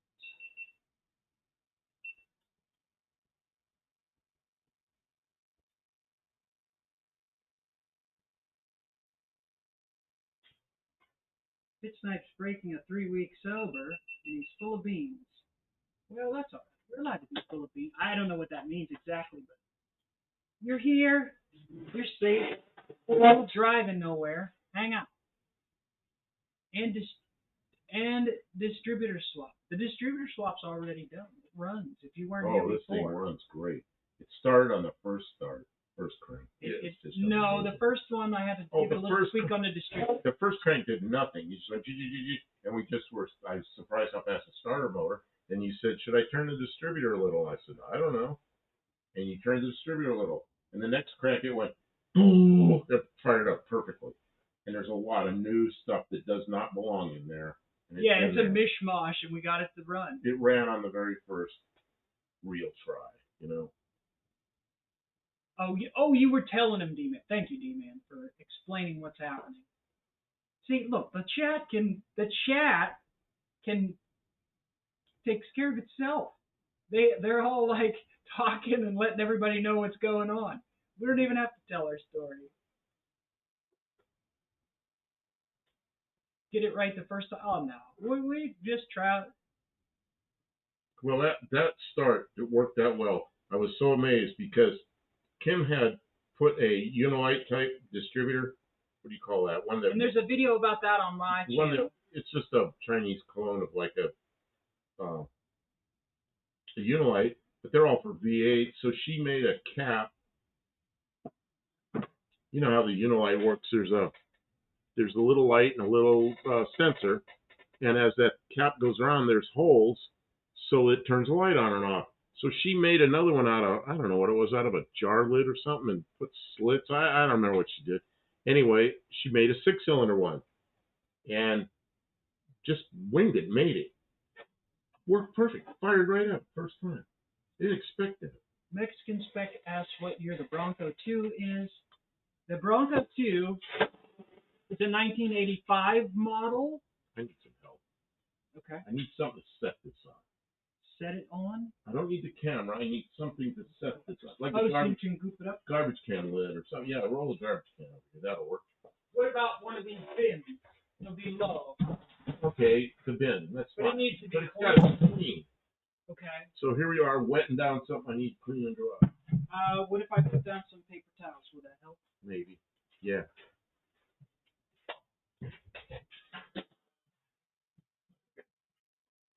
More paper towels. I'm sorry. I don't want a tunnel ram. I don't want a tunnel ram because I don't want water to go down. We'll get into water with the off-road vehicle. I want it under the hood. No one will suspect. Or maybe I'll make a tunnel ram. That might be cool.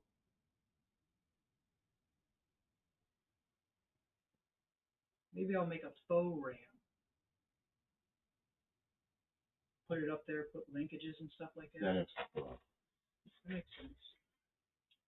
So, I'm sorry, I got my back because I was trying to do something. I took the gasket and I coated the gasket with gasket cinch. So,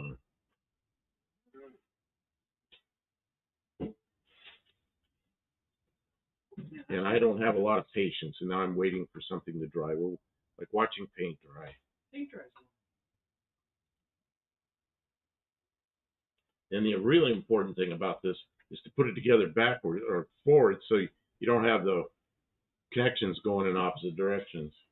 That'd be bad. Have I ever done that before on a brass radiator? Yep. Maybe Have you really?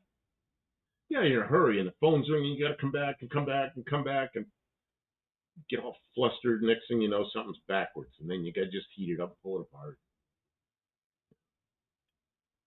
Paul says that'll never come apart. I want to make sure it never leaks. Yeah, gasket cinch is pretty good. We've got all old parts, all old gaskets that are hard as nails, and we're working with stuff. If we can make this work, I'll feel pretty good. And then we got all those super chats. We can buy something really good. Like we're probably going to need hoses or belts or something. Yeah. We need a lot of stuff. Yeah, because those like belts break and then takes out a radiator, So we should come up with a name for Kim's custom intake manifold. You know what that reminds me of is the like 1960, I think, 61. Chrysler 413s had those big intake rams that went across the carburetors over on top of the control arms, and that intake manifold went all the way over to the opposite cylinders. It kind of reminds me of that. I'm a grumpy old bitch. Yeah. I am too. Okay, what have we got for? We got stickiness in here yet? No. I gotta wait. I'm waiting. I have no patience. If you were a doctor, you'd have to have patience. I used to work with a doctor, and he said I would have been a good surgeon because I was. That's before his hand was all shaky. Because I was pretty good, like with TIG welding, all little fine kind of stuff. I was really good with it, but I don't think I had the patience to work on patients, doing the blood and all the other things. Buddy Carfano says use supercharged money for superchat money for a new windshield for Kim's Dart. Man, it's really foggy. It really needs it too. I mean, that would be the thing to do if the people that left that money said that was okay, that's what we should do. Put a windshield in your Dart. Man, that thing is hard to drive At night, at night. It's horrible. Pit Snipe, I've been dry for a few weeks. I got some Barton's tonight. I'm not sure what Barton's is, but I assume it's got some alcohol in it. Let's see. Tim says calling it a night, getting up early before the rain to work on the truck. Man, isn't that how that truck is? It's just a project, goes on and on and on, and you got weather and cold and warm and hot, rain. I think Kim's manifold should be called Penn Station style. Oh, I don't understand what Penn Station means. Help me out. Call it the theme. Can you get a windshield for the Dart? Yes, I think so. Yeah, we've looked it up. You can get one. You have to buy a rubber gasket. It's not the glue-in kind. You need the gasket. It's the kind of gasket that fits the pinch weld on the sheet metal, and then it fits the glass, and it's one of those things. But you said you can get that too, right? You can. Paul Pajuli says, I couldn't work at the orange juice factory because I couldn't concentrate. Wah, wah, wah. Dad joke.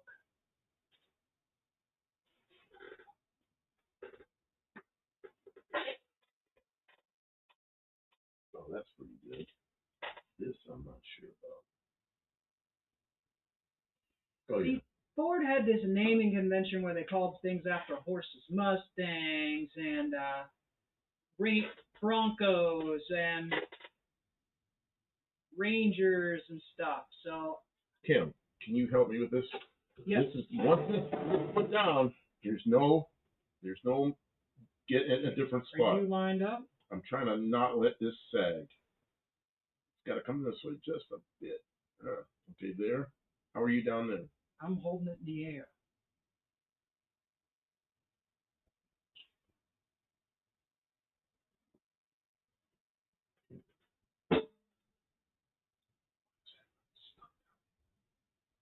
It's kind of stuck. It's stuck to the side a little bit. Go down to the channel. Yeah, this is not in the channel. Here, I get it. Okay. Is it stuck down in the bottom of them?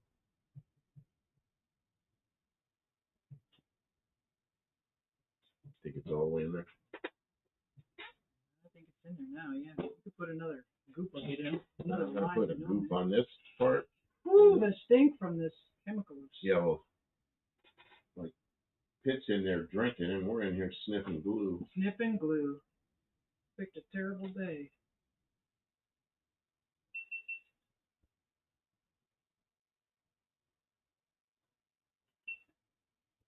Alright, so second coat.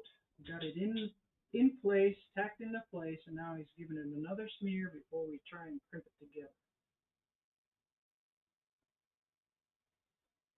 I've never used this stuff before, so I'm trusting you. You said do not use silicone. That'll just clog it up. Silicone makes little ribbons that come loose. They get all stuck in the tubes. I see if people use them on water pumps, they put too much, they squeeze it down, and it squeezes out. Makes all these little ribbons. And when you pull a tank off the radiator, every one of those tubes is like full of ribbons sticking out. And the worst stuff is the blue silicone.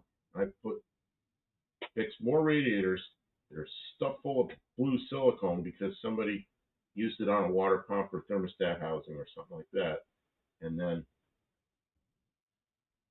it costs them. Put a new water pump on it, it still overheats. Well, water pump's probably not why it was overheating, but you had a slightly clogged radiator, now you have 100% clogged radiator. Oh, to say nothing of the heater core. I used to laugh, I called the heater core the filter, because it had the smallest passages, and it was the hardest thing to get at. And that's what would be really clogged up with silicone. I think this is going to work. I'm worried when we start trying to bend the crimp that they're all going to bust off. Me too. Really.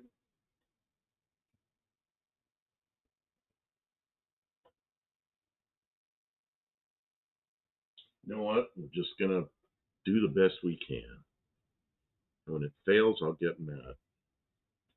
D-Man, I recognized your airplane quote, but I just let it What fly. was that? What was that? What was that? He said it took a hell of a week to quit sniffing glue. That's Leslie Nielsen from Airplane quote. Oh, that kind of airplane. Yeah.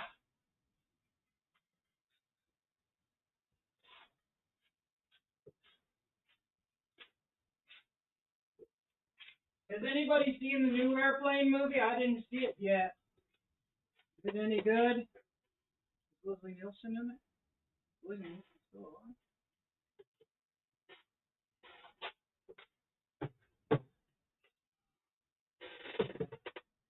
Trouble. Trouble? Trouble. That crimp. Okay, here. That crimp needs to be up a little bit. Not much.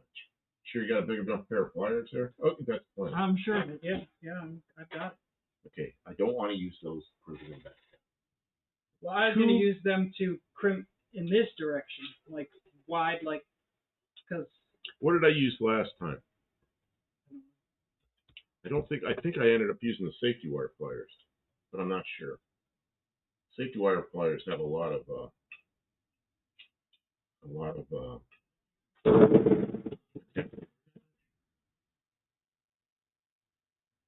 come on. Don't give me trouble. Is it in the right direction? Confirm? Of course he confirmed. He's not.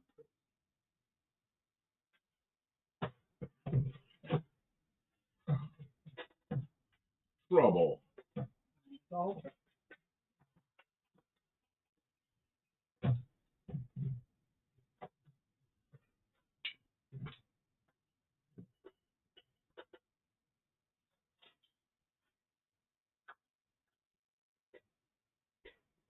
This does not work.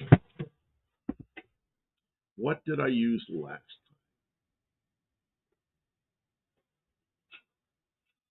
Let me see in this direction. Way too big.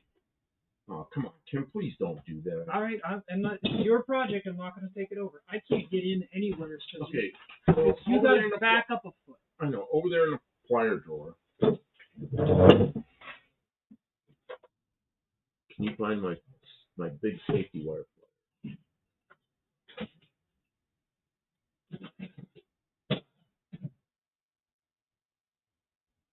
Let me guess. They got taken out and they didn't get put back. Or a big pair of, I'll tell you what else might work. A big pair of lineman pliers. You know what lineman pliers are? No. Lineman pliers. They look like these? Well, the big pair of safety wire pliers, the big one of those, I kind of would like that. But then I want to try lineman. You know what lineman pliers are? There's a pair all the way in the back of that drawer on the right side. That is a pair of lineman pliers. Which one? These ones here? Yes. Okay. Oh my God. Those are tough. What about these? What we can't do is slip and hit the tubes. Okay. So how am I going to, yeah, I'll hold it, see what you can do with that. But be careful with it.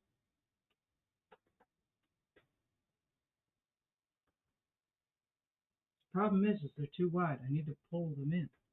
That's why I was saying we use the big one. Okay, try it. Just can't let it slip and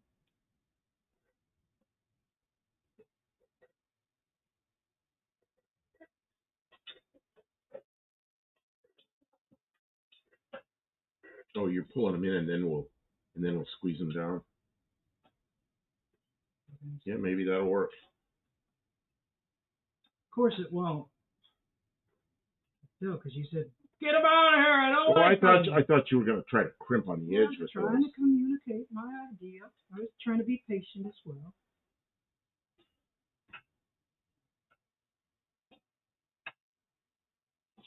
I'm going to give the chat an opportunity to actually see what's happening here.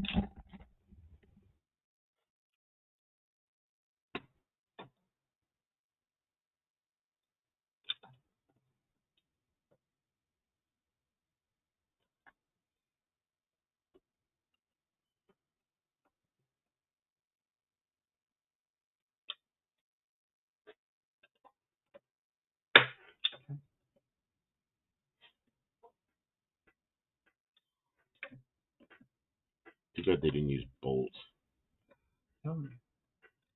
This was cheapest to make at its factory. Yeah, they got some machine that goes whack and it's done. Yep. Whacking it, cheapest way you could. So that's what made the decision for it to be made this way. Whatever's cheapest. Okay. I don't know. I think those end ones. I think we can do the same thing you're doing by squeezing. I think we can take a ball peen hammer, just whack on them inwards. Yeah, anything like that. But okay, then I'm gonna try to squeeze this direction. I don't know if I can do that with these or not, because this has tremendous.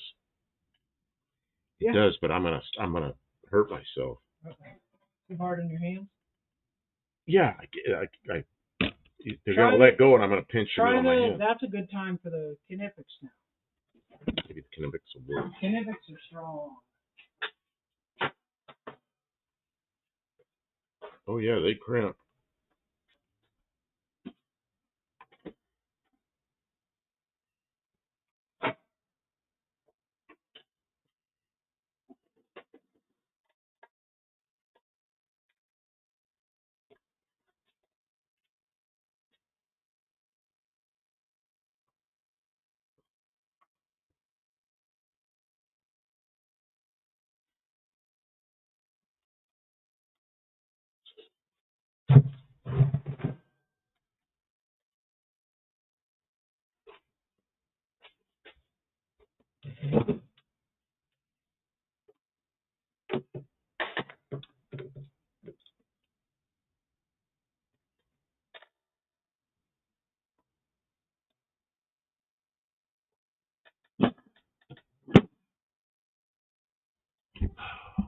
It's no good. What's wrong? Tank crack. Oh, the shit. Throw that? Look right here. Okay, I'm looking. Look right to there. Okay, let me get my hand out of the way just a second. When I crimp this, watch what happens to the tank. Okay, it doesn't do it.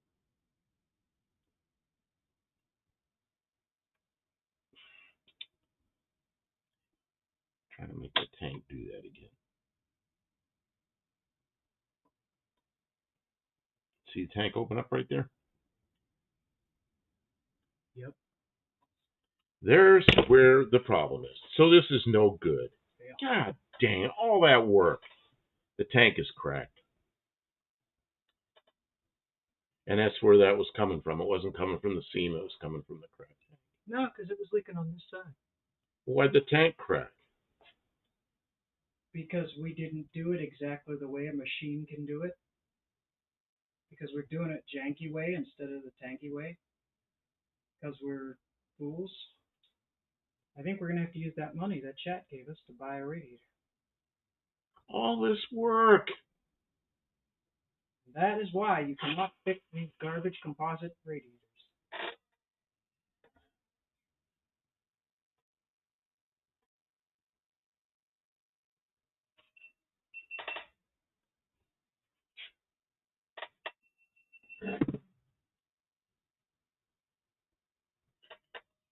We're going to lose the shop. Let me get these cameras out. You want to throw it? Allow you to take it outside and throw it if you're mad. Got all this work in it. I want it to work. I don't want to throw it.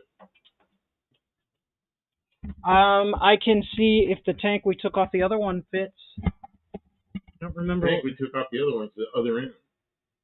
Well, yeah, see if it fits this end. Of course, all the work we've done now, we got to redo it, clean all the stuff and the gasket's got the sealer on it. I don't know. Are they the same height? Because we'd have to pull the tank off this end.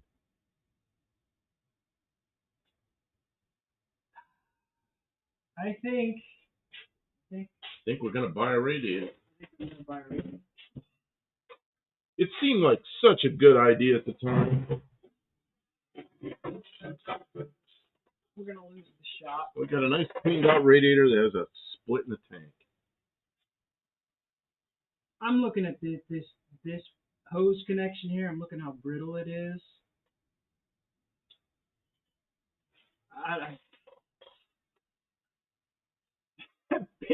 Pitt knows exactly the words to say.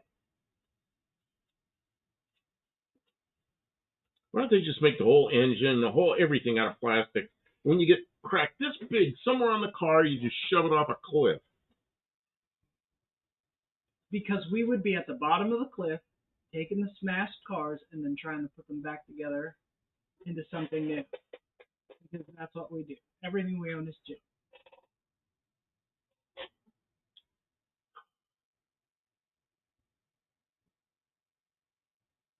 I know a plastic tank that's had its epoxy leak in it. Yeah. You know what happens? I know there's probably 1 in a million that happens. Those tanks move, and epoxy is just hard as nails, so it doesn't flex. And where it's broken,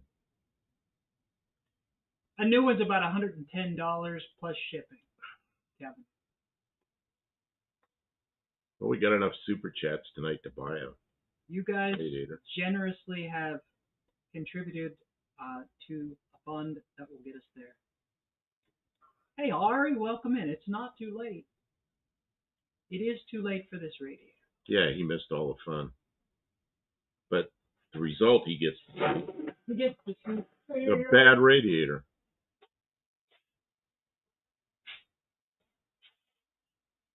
Use this paint and mark it as designate it as a failure. No, don't paint anything on it. I'm getting this piece of shit out of here before I get mad. All that work. All that work.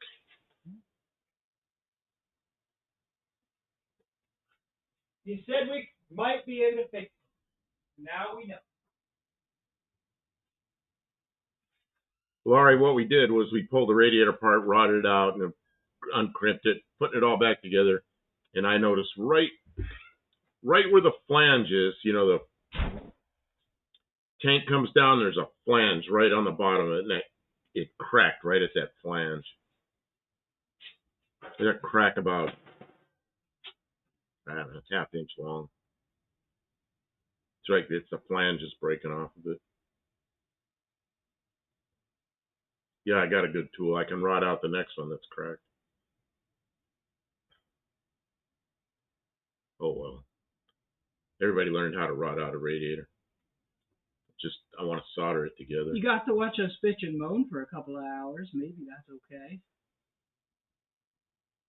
What time is it? 1 o'clock. 1:02. We've been here for 3 hours. Oh, we better not. So in 3 hours, we have learned that there's a crack in the radiator.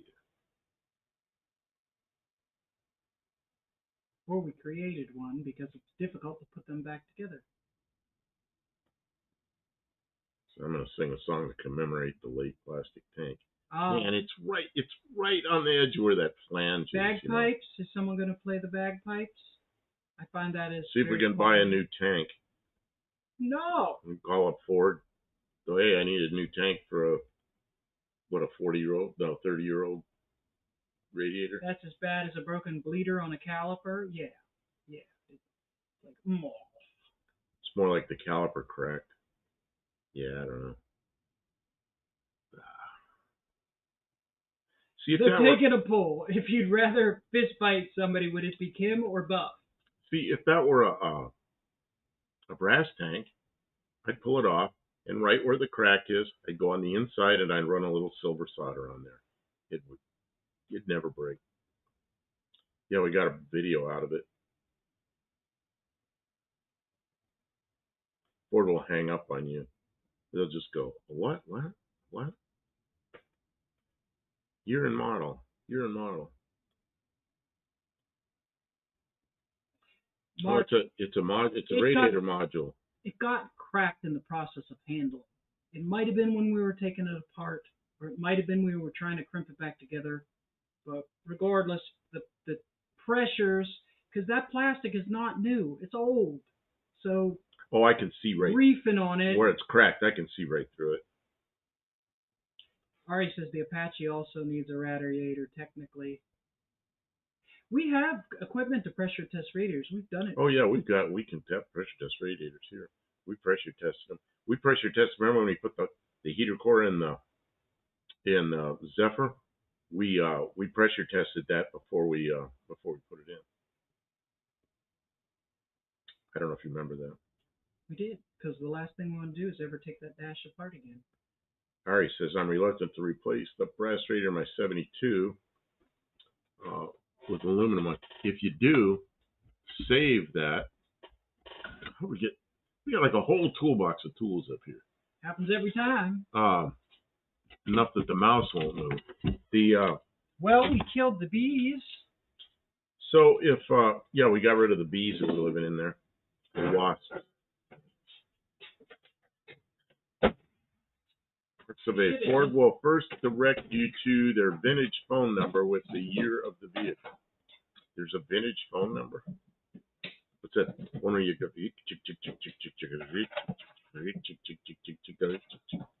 Kim, did you ever use those? She's probably too young for that. No, we did that at home. I had that until I was 18. Buddy Car found a new radiator, $63 with free shipping on eBay.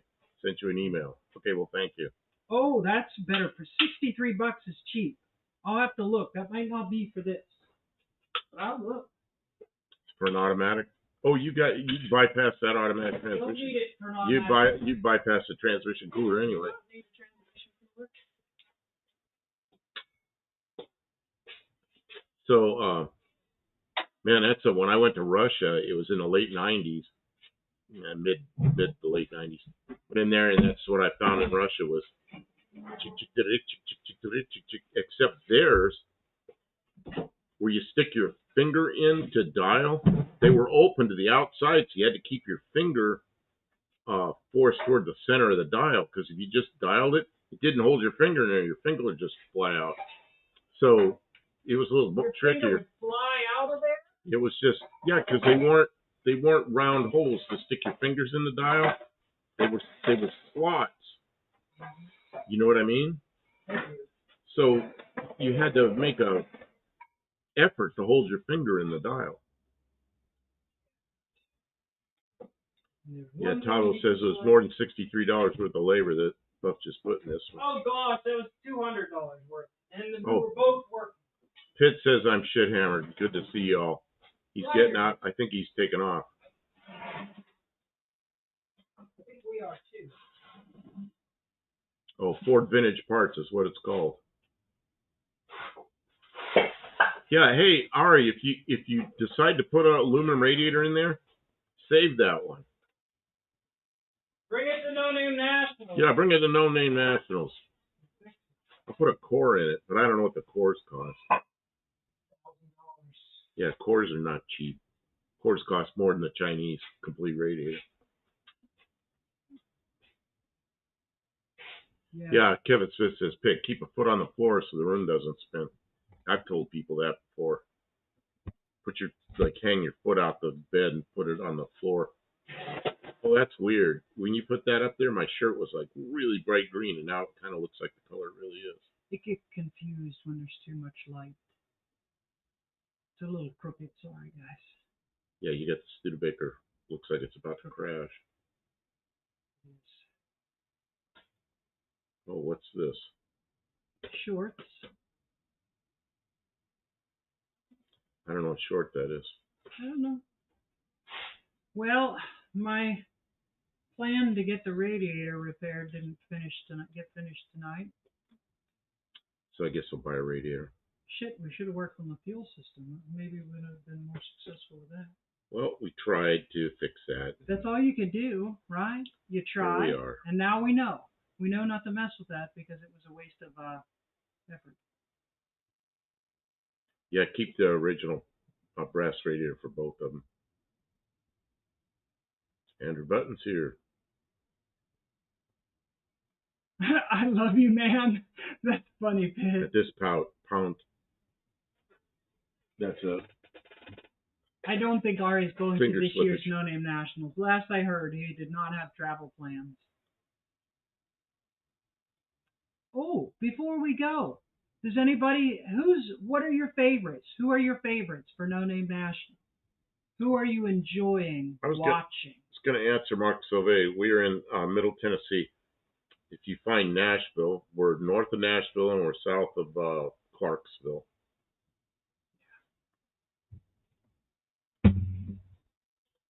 Just look for a place on the map that has a bunch of possums and other small creatures. Tiny mice. Lots of mice.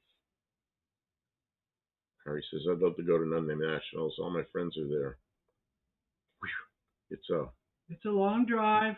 Or, it's not that long. He's a young guy. He's a young guy. That'll go quick. Laura Burton. Good evening.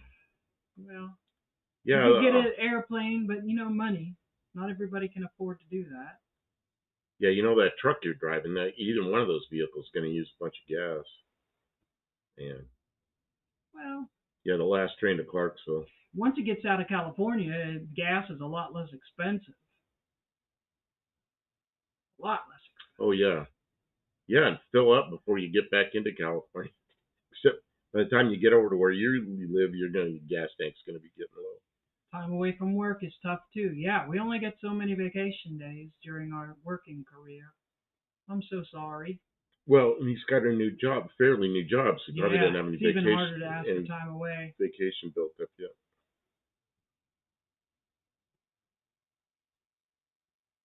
Leave now, you should get there by the race. Mexican Spec, he'll get there in no time.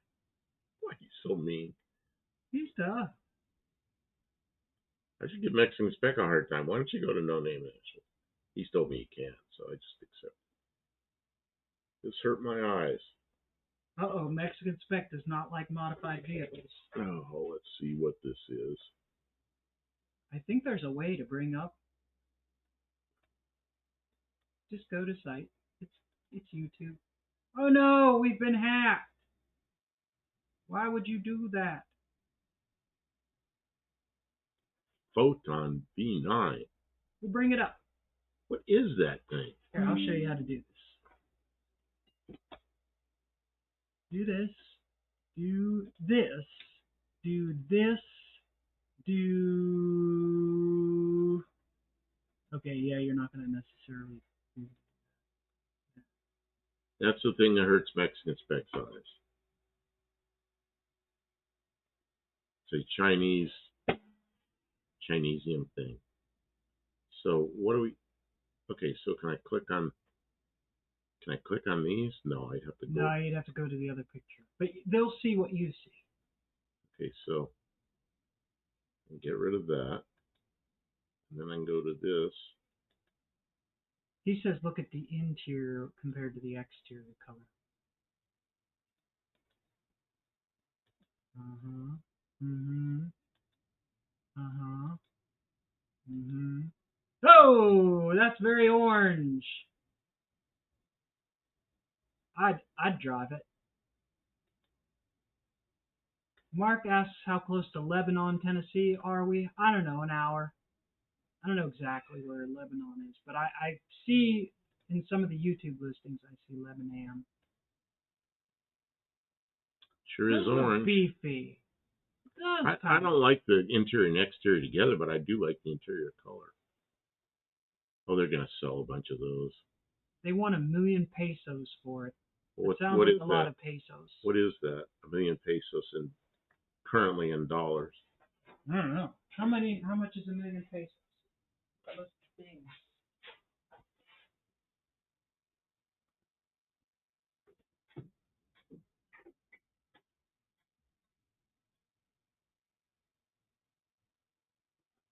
Yeah, I like the interior, but I don't like it with the exterior color. The Mexican Spec says it's used a lot.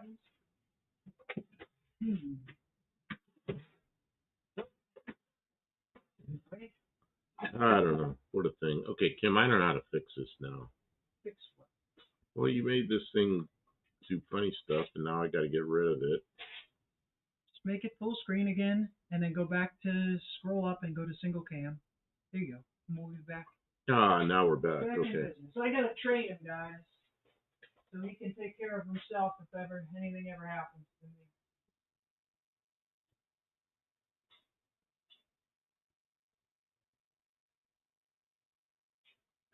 Pitt says, I need to go, but Girl dads, you ever have a prospective son-in-law that needed to just go away? Uh-oh.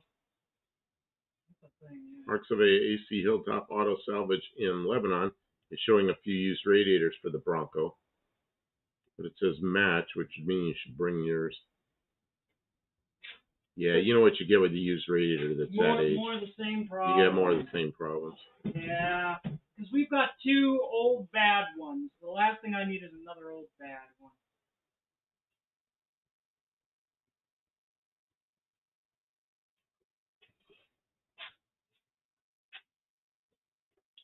Well, Kim, What? we're 3 hours and 15 minutes into a 2-hour broadcast. Okay, we getting it back? We're getting it back? I don't know. It keeps failing. No, it said reconnection successful. And look, now we have bits per second again. Okay, we're back up. Yeah, I don't know. Yeah, we're about out of here. So before it We're gonna call it. job right up. Oh, it just failed again. Thing at night probably. Good talk.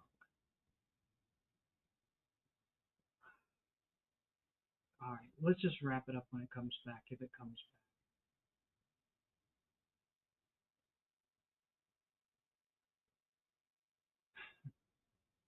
The crazy thing is we're still seeing the comments. The comments come in.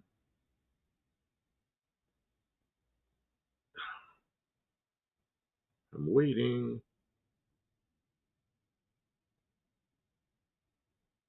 At least it's sending chat messages. Tell them we're shutting it down.